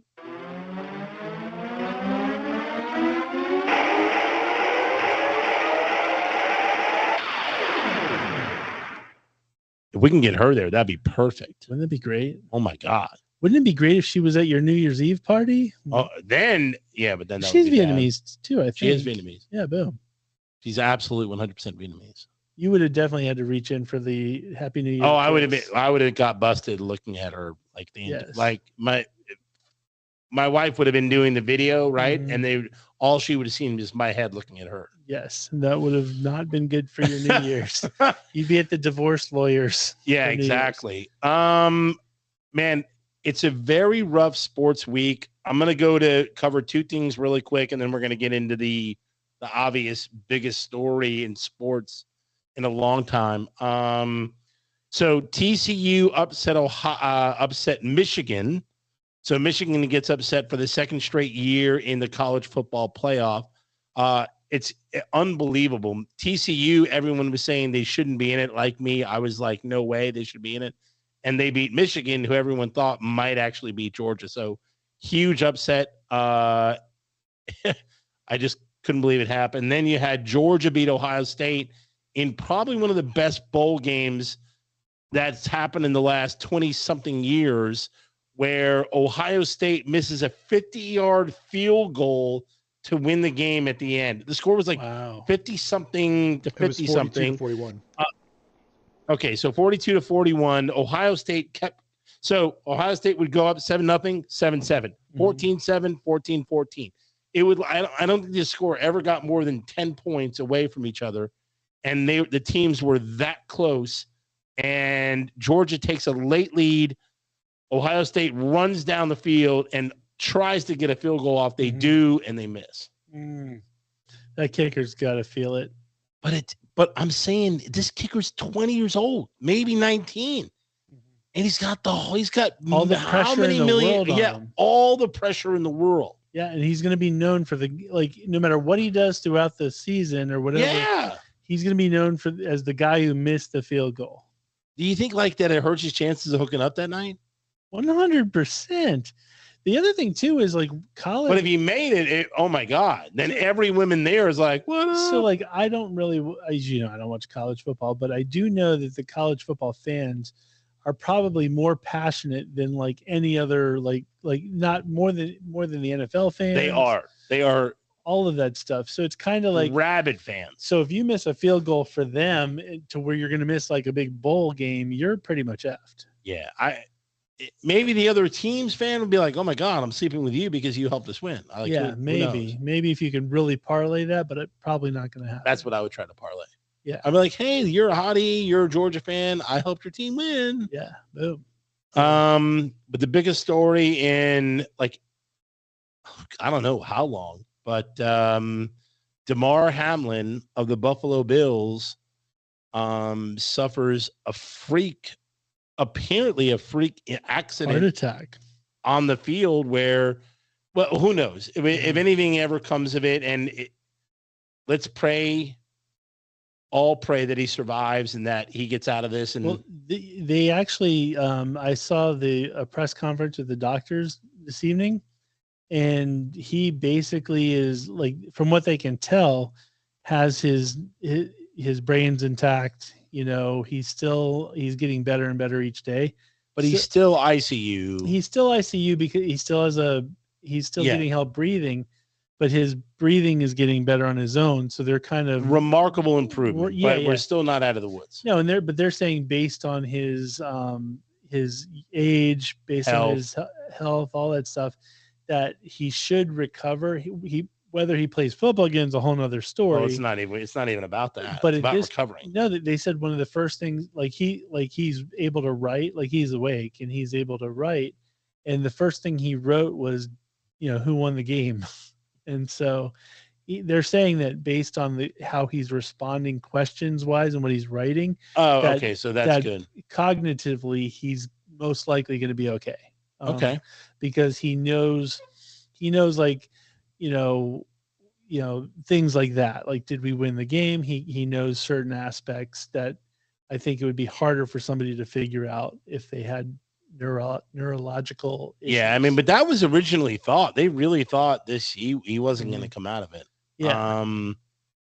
But it's really tragic. Obviously they equated it to como carothitis, something like that, where your heart does this certain motion, and if he gets hit at that exact point in time, it's like winning the lottery, right? As far in as a bad way, the worst possible way for a lottery, and you can boom. And it was scary as all get out. I mean, I was watching the game. I watched the Bills with friends, and I'm sitting there watching the TV, and you see this kid just get up from a tackle he made, and then he just falls straight back. Yeah. And then it was horrific. Like, just watching it and then seeing, like, I always, when situations like this happen, I always feel bad for the commentators, because they're not prepared for this. And so, and there's a lot of time that has to happen with no information, no news, nothing going on, and they have to vamp. And so they're sitting there going, hope everything's okay. And then they went to commercials. Then it comes back. We still hope he's okay. There's nothing new. Then they go back. What can you talk about? I mean, and you can't continue the game, right? No. So I did look it up, and in 1971, a receiver, I believe, for the Detroit Lions came in late in a game, and he had got hit in a certain way, and it wasn't this, winning the lottery in a bad way type situation, but it was like a head injury, and he had got up, and I guess he went to the sidelines, but he ended up passing away during the game. So in 1971, October 4th, something like that, Chuck Hughes and Chuck me. So they ended up finishing the game. They actually finished the game. The guy died during the game, and they finished the game anyway. Wow. Well, it's a weird thing, and I don't agree. Like, obviously, in this case, both teams were majorly shook up because they knew what was happening. There's no way they could play the rest of that game. Whereas, like, in the Chuck Hughes situation, I don't think they realized it was maybe as dire as it was. Right. Well, he went to the sidelines, I believe. It was in their case, they all circled around and watched everything go down, which is a whole nother thing. But the interesting thing of it is everybody wants to be, say and do the right thing, but then you have people that, like, their fantasy football career depends on it. You know what I mean? Like, there's things like that where you're like, fantasy football is, I don't even know how they handled it, because that's like their Super Bowl. Like, it was Super Bowl week. It was Super Bowl week, and most people have Bills in Cincinnati players like Burrow. Are you kidding? They have at least 12 primary players played that night. Yeah, I'm talking primary guys on teams. Yeah, and then it's like, including two of the major ones, Josh Allen and Joe Burrow. And it's like, well, what do they do? Like, what is a fantasy? Like, we know the NFL is not going to play the game, and they're going to do something. It's like an injury. It's probably like an injury or a freak thing, and you just don't get the points and you lose. That's going to be like because how rabid people get about fantasy football.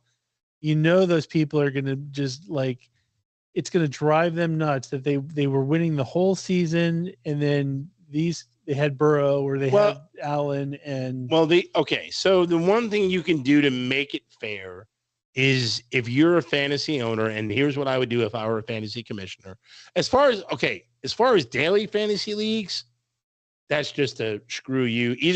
So either like DraftKings, they may decide to refund everybody. I think they did. I think the gambler, like real legitimate, like gambling at the casino, they gave the money back. I know they did that. Yeah. If you bet on the game, that money came back to you. What I'm saying is a daily fantasy league, if you had placed a wager, I think you probably got your wager back for daily fantasy league.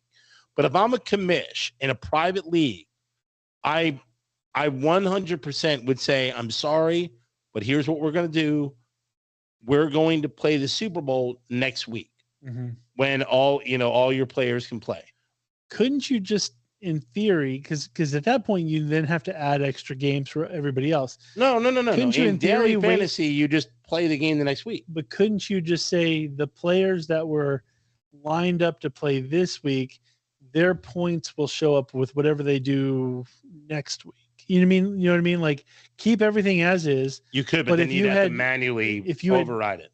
Yeah, but I'm saying the system could do that. I'm assuming the system could do that. No, because then you'd have to plug in a score from one week into another game. It would be much easier just to play the game the next week. Okay. Because I figured at that point, then you're messing with other people who may not have had any of these players. Right. But it's in a bad way. Either that or you split it. I mean, the implications of what happened are just... Yeah. But how can you care about it when someone's life set? And that's the thing too, is it's like, and I know I probably even sound like a jerk even bringing it up, because it's one of those things where, obviously everything should be focused on the guy getting better, but there's so many, I just started thinking about all these little things, like how does that, it's one thing the NFL figured out, but then gamblers, fantasy football people. Oh my God. Some of those people aren't compassionate at all. No compassion. So that's why I'm like, dude, one of the guys I was at a bar with went, why are they not playing the rest of the game? I was like, are you serious? How are you? They're like, he was like, if he died, he died. Like, there's nothing they can do about it. I'm like, what? We make jokes about it, but it's if you dunked off during the show, as much as I make jokes about it, I'm not going to continue the show. I'm probably not even going to air the show, because it's like. But that's what he was like. He was like, there's nothing they can do about it. They may as well play the game. I'm like, these guys are brothers. They're with each other 7 days a week, 6 days a week. But yeah, it would be hard to go on, right? I mean, it's not like a guy you work with that you may not like, that you see 5 days a week. Yeah. This is someone that they love and fight with. Oh, I know. Yeah.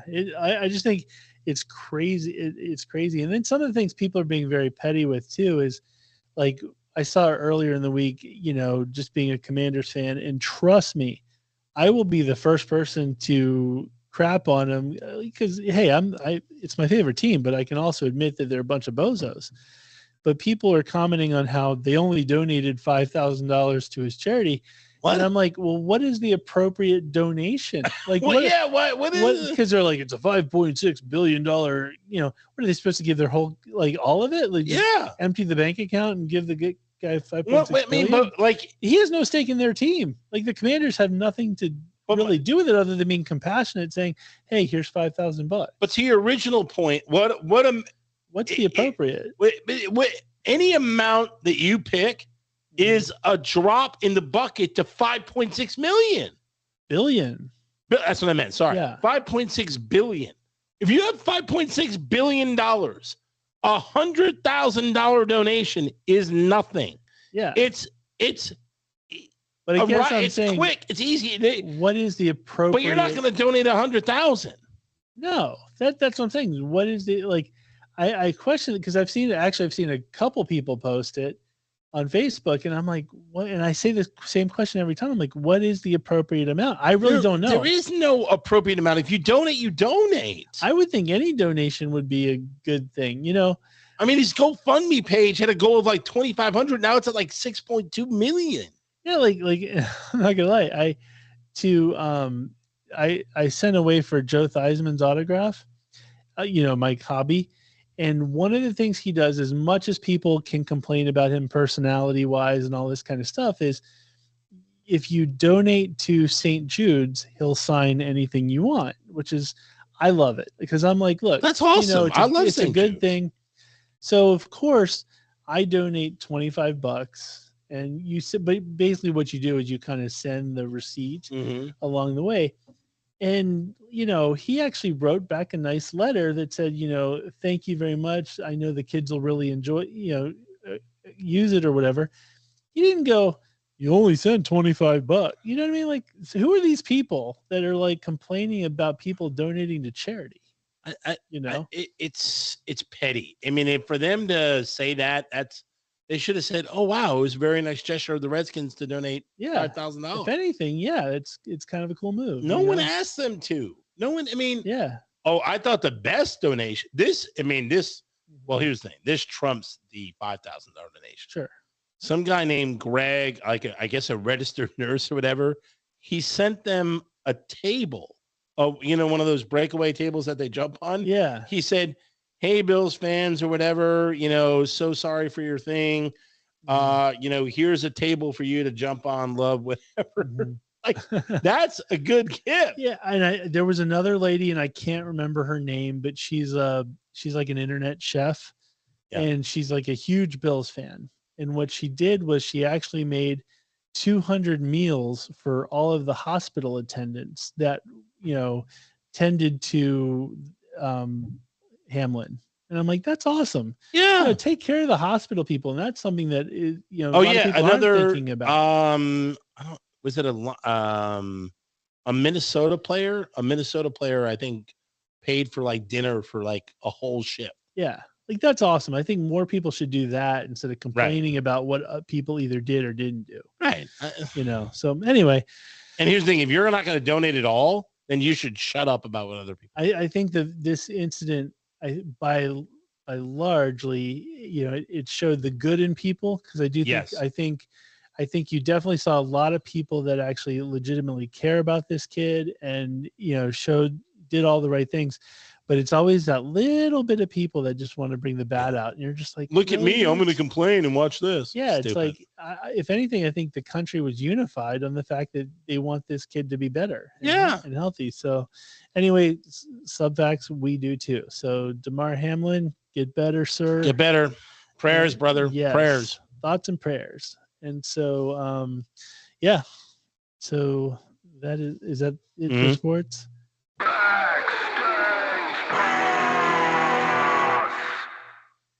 I know we're running a little bit late, so I'm actually going to be kind of quick about some of this. I will say, as far as music coming out this week, you don't need to buy anything. Iggy Pop has a new album out. Yay! There might be 10 people in the country that are still listen to Iggy Pop. Diehard Iggy Pop fans. Enjoy. I'm assuming I didn't know he was still around. Jesus. He actually, I do like Iggy Pop. I like him as a person. He's an awesome interview. I do like his music, but I'm not to a point where like, he's got a new album out, let's go get it. I'm sure it's great. If you're a diehard Iggy Pop fan, enjoy. Yeah, you're gonna like it. But I think for the majority of our audience, probably we probably don't know a single Iggy Pop band out there. And there's a mumble rapper named NBA Youngboy.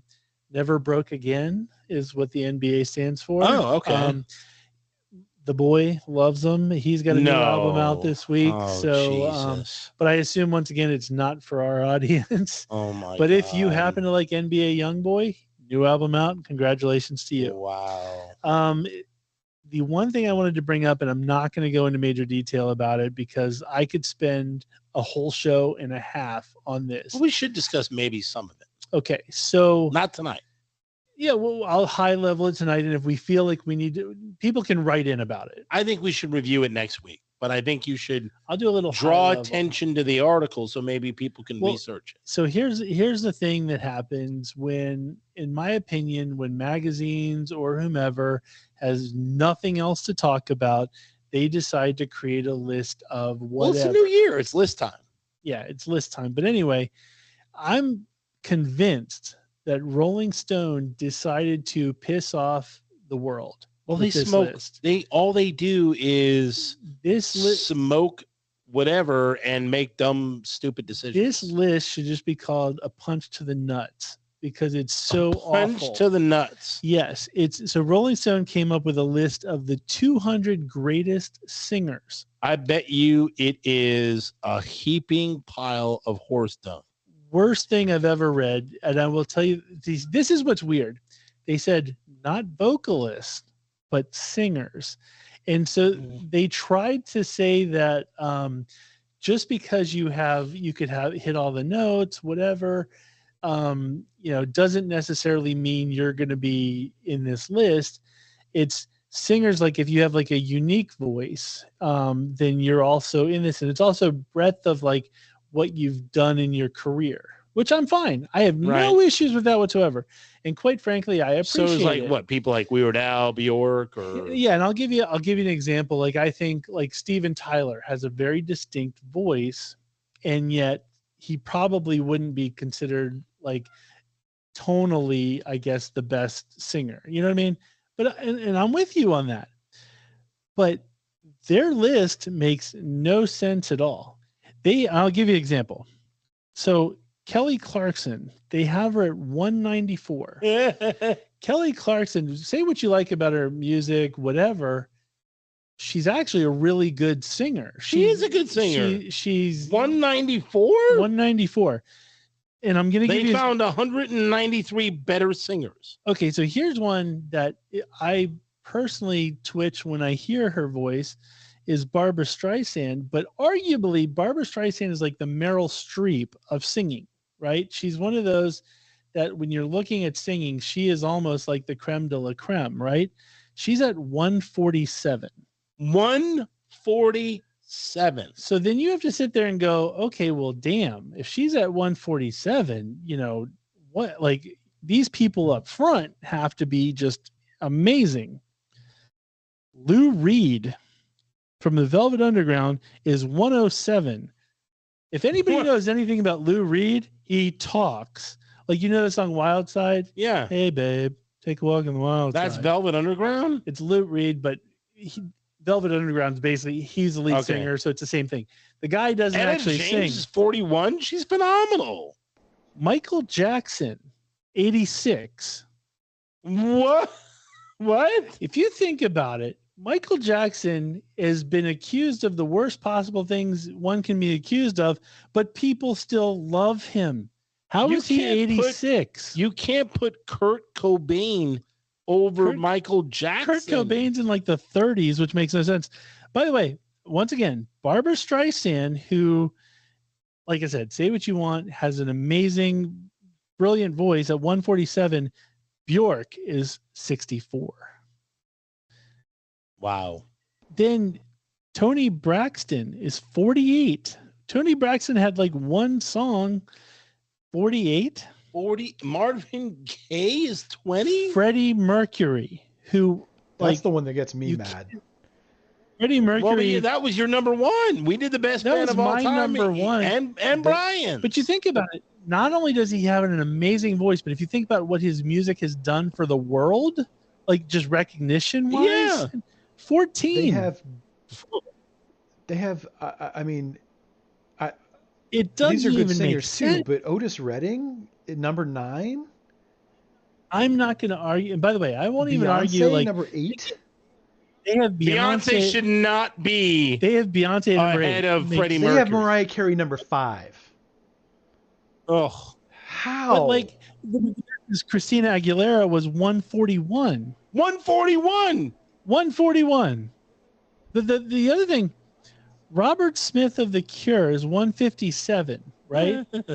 The Cure is obviously huge, right? Yeah. His voice is distinct, which, okay, I put him on the list. I'm fine with that. But like 157 over Dio, who's arguably one of the greatest rock singers of all time at 165.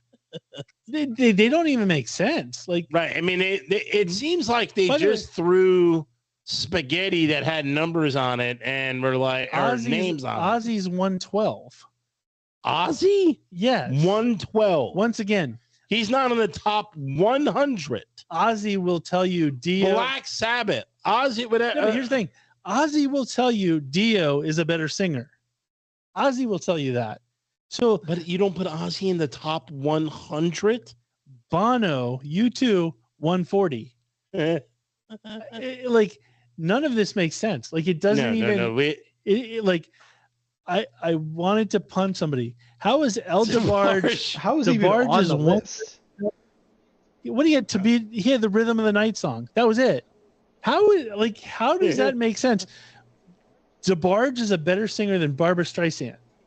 I hate the fact that I'm sticking up for Barbra Streisand so much, but guess who didn't even make the list? Was Celine Dion.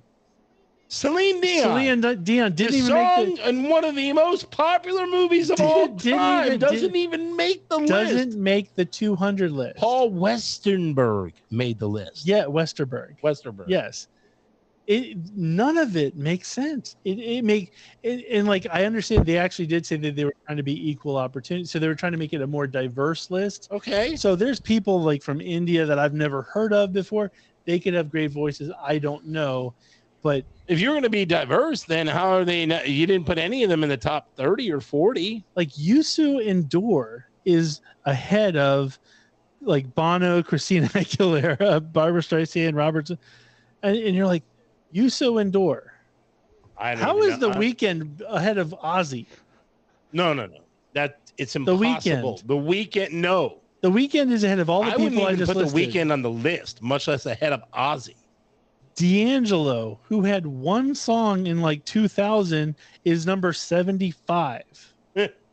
D'Angelo, I don't even know who D'Angelo is. He had one song. It was like in 2000, and everybody loved it. I personally thought the song sucked. But anyway, D'Angelo is 75, but yet all these other people who have had these huge legacies in rock or legacies in music are way higher. Yeah. How is D'Angelo is ahead of Ozzy, who is singing forever. Yes. He sang at a Super Bowl. I didn't even see. Where was Steven Tyler? Is he even on the list? Steven Tyler's not on the list. Nuts. Steven Tyler, honestly, who's on American Idol, who coaches people on how to be a good singer. Not to mention, they're the largest selling American band, I think, in rock band in history. And he's not. I went through the list probably 3 times. I don't think he's on there. I didn't see him. Maybe I skipped too fast, so somebody can call me out if I'm wrong. But it amazes me. And I'm not trying to go Steven Tyler. And trust me, I'm not the guy going, man, what ranking is Bon Jovi? I get it. I'm not like, but there's certain. Is Bon Jovi on there? No, but there's certain people that you got to sit there and go, well, this makes sense. I'm not going to, like, if they put Mariah Carey in there, I don't care. She deserves whatever. She's got different octaves. But Paul Westerberg over Bon Jovi? Yeah. Who's on the list is Glenn Danzig. Glenn Danzig is on the list. I like Glenn Danzig. He's not Ozzy.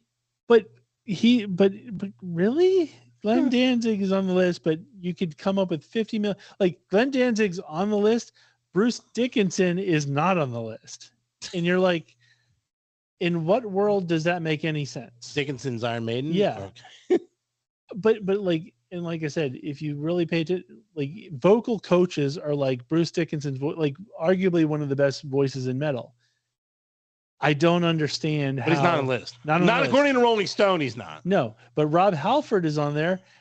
I don't necessarily like Judas Priest, but he deserves to be on the list. I can respect his voice, and it needs to be on the list. DeBarge. Like I said, I'm not even. Hey, I know we're starting a rock band.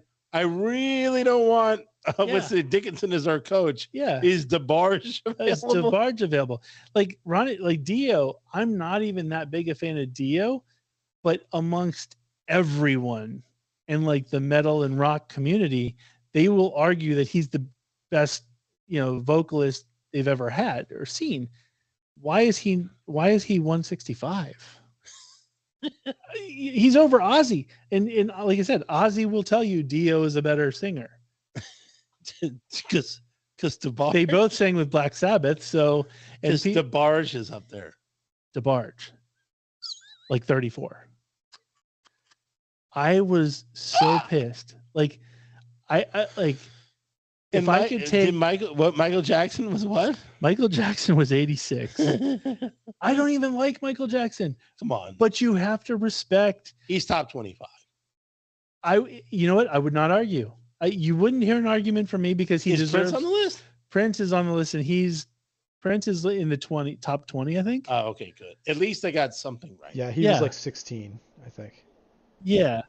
Okay, good. But the fact that Bon Jovi's not on the list, but Billie Eilish is. Yes. Or polystyrene, nobody's ever heard of. There's a lot of people nobody's ever heard of. By the way, Aaliyah. Brandy's on there. By the way, Brandy. Aaliyah is one of the top seeded people. She died in a plane crash when she was like 20 something. She only had like one or two albums. Lord. How is she that far ahead? I just don't get it. Alicia Keys. Jeez. But Alicia Keys has a good voice. I'm not going to argue. Like, I won't argue most. Karen O. I mean, Karen O's good. On. I don't know that she's on the top 200. Yeah. Oh, really? She's good. Okay, okay. I'm just saying. Let's not go too far. You could. Is Bob Dylan on like there? SZA? SZA has been around for. SZA's been around for like one album. How is she 180? How is that possible? SZA. Is Perry Farrell on this list? I didn't see Perry Farrell. No, he's not. How? Iggy Pop's on there. SZA beat out Kelly Clarkson. SZA beat out Kelly Clarkson. Is Bob Dylan on there?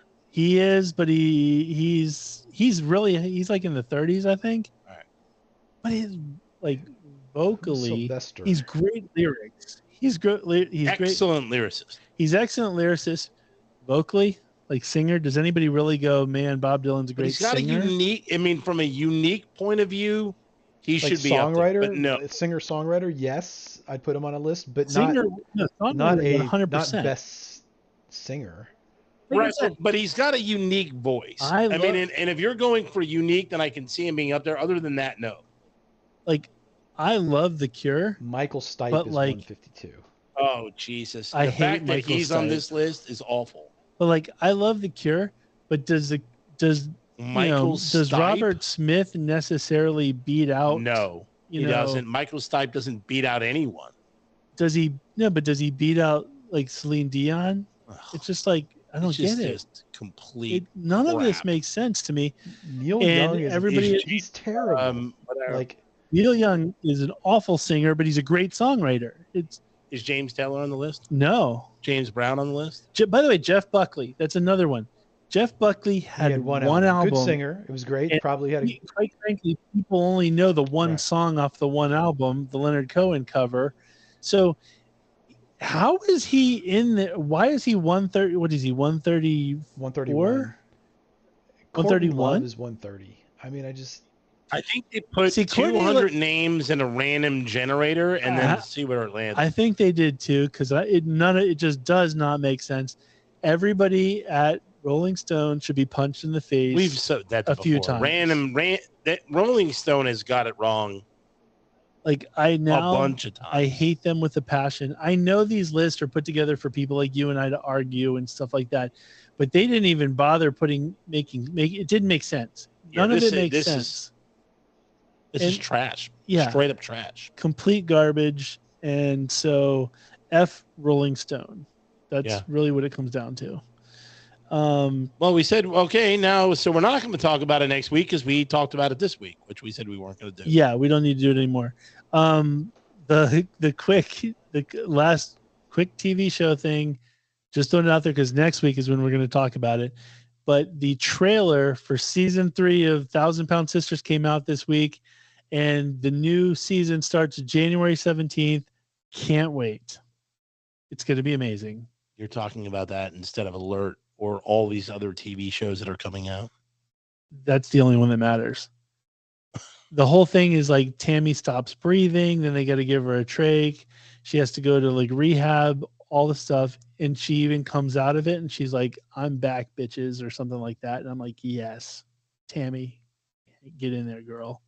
I can't wait. I got so excited when I saw the trailer. All right. So anyway, can we wrap things up here? Yeah. Here's the thing. So during the show, we had some technical difficulties. So one of my monitors seems to have blown out. So we're just gonna have to wing it. We're gonna have to do the plugs by memory. Okay. Well, I can do one of the plugs by memory. Yeah, it's pretty good. So, I mean, we all know Andy. We all know him because we love him. He's from Creative Underground. All music, all tech support for Subfacts is provided by our friend Andy at Creative Underground. He runs a state-of-the-art production studio in Leesburg, Virginia. We can all find out more by going to his website, but that's not where it ends. He also does does video use sports. He does pro karaoke. He does audio and visual training. He has gift cards. I can't say enough. Oh, he does music videos. He records at concerts. The guy is an expert in the audio visual field. We love him. Go to his website, www.creativeunderground.co, not .com. See, technical difficulties all around. See, that was easy. No, you did a great job. You did it. And fortunately for me, we can go right into Ben from KStreetPhotographyDC.com because I've got that memorized. I say it all the time. So Ben has been on Fuego once again. He's back to putting a bunch of pictures up on Facebook, Instagram, the gram. Like I said, once again, we mentioned it all weeks. When you think of photos, you think of Ben from KStreetPhotographyDC.com. So he's an award-winning image builder and pilot of drones. And what more can we say about Ben other than like you said, FCC certified pilot. Oh, he does business headshots. Yeah. So if you have a company that's looking to redo its website and you want to get the executive leadership team all looking nice and pretty, call him. He's your guy. If you need to get something going for a company and you're doing a marketing flyer or you're doing a video promotion, call Ben. He's your guy. I'm actually just going to take it a step further and just say, look, if you have not had your picture taken by Ben, you're just not cool. I agree. He makes cool people. I've had my picture taken, so I'm cool. Yeah, it's only the cool kids, only the cool get kids their pictures taken by Ben. So, isn't there a song, Only the Cool Kids? Is that person on the top 200 of? There is a band. There's a song called, I think it's cool. Well, Kix has a. It's something the cool kids, something that. I can't think of the song right now. Kix does, but there's a few But I others. bet you that person is on the top 200 list. No. Is Kix lead singer on the top 200? Steve Whiteman should be, but isn't. No. But what can you say? But the other one, I think we're going to wing it because without the phone number. BK Auto Detailing. Big Dog Auto Detailing. Big Dog. I don't even know why I said BK Auto I just said BK, so we're going to have to wing it on the phone number. So, no, it's 571-233-8716. I'm almost positive. I was going to give the 867-5309. No, I'm almost positive. Jenny it's 571-2. Well, Brian can look it up as we're doing it, but all I can say is that we have a couple of nice days. We probably have another 3 or 4 days. I don't know if he can get to your car in time, but he is a wizard with soap, water, and wax. He will make whatever vehicle you have look like new. If you have a horse trailer, look like new. If you have one of those concert minivan things, it'll make it look like new. You're right. You got the phone number right, dude. Yeah. I'm impressed. Dude, I'm good with phone numbers. I was he's going to be short this week. Sorry, but you're ready to go. Pretty damn good with phone numbers. Yes, I'm very impressed. If you don't call him, you should get a job at Rolling Stone because you're one of those same people that puts DeBarge ahead of Ozzy Osbourne. Exactly. So anyway, yes. Now is the time. Definitely hook up Big Dog Auto Detailing. What about us? 571-233-8716. Yeah, now it gets to us. So, folks, you're gonna. I got goofed on last week because I was mentioning beach season because I know it's winter. I know the year started, but you're still gonna get goofed. You want to get the beach towels. Get them early. You're going to want to go to subfactspodcast.com to learn more about us, to get our merch. Get our merchandise. The merch is going to go hot. So, we can sign the poster like you said. Exactly. So subfactspodcast.com. More importantly, folks, be a part of our show. Send us mail. Send it to subfactspodcast@gmail.com. very important. I know we get to see like where in the country people are listening or where in the world people are listening. And I'm going to call out Wisconsin. We have had we have been getting in Washington State too, but Wisconsin, we've been getting some downloads from Wisconsin. If you're from Wisconsin, please write in. You don't even have to say anything other than, hey, I'm the guy from Wisconsin or I'm the girl from Wisconsin. Just kind of curious. I think it's fascinating. So the girl from Ipanema or whatever it is. What's the song? Ipanema. Yeah. But if you're from Wisconsin, write into the show at subfactspodcast.com. Bam. At gmail.com. So what am I thinking? Jesus, subfactspodcast@gmail.com. I know. I just did a whole thing. So anyway, also if you technical difficulties, folks. Technical difficulties. Also, if you hate Rolling Stone as much as we do and can think of more people that were slighted from that list, feel free to write in. Yeah, absolutely. We need some write-ins. Absolutely. Subfactspodcast@gmail.com. Oh, and maybe you can write in with some lists that we can do for the new year. Absolutely. We'd be happy to put together lists, and our list will be 100% better than anything Rolling Stone has ever put together. So, yes, subfactspodcast@gmail.com. And if you're in Wisconsin and people say, hey, what podcast do you listen to? You can tell them Subfacts. Subfacts, what up? You can tell them we're on Apple Podcasts. We're on Spotify, YouTube. iHeartRadio, all of it. All of the good stuff. I actually been really watching our YouTube a lot lately. So I enjoy it, as will you, folks. So check us out anywhere there's podcasts. And with that being said, I feel like we've said it all. We have. See you, everyone. Yes. Stay safe, everybody, and we will see you next week. Boom. Boom.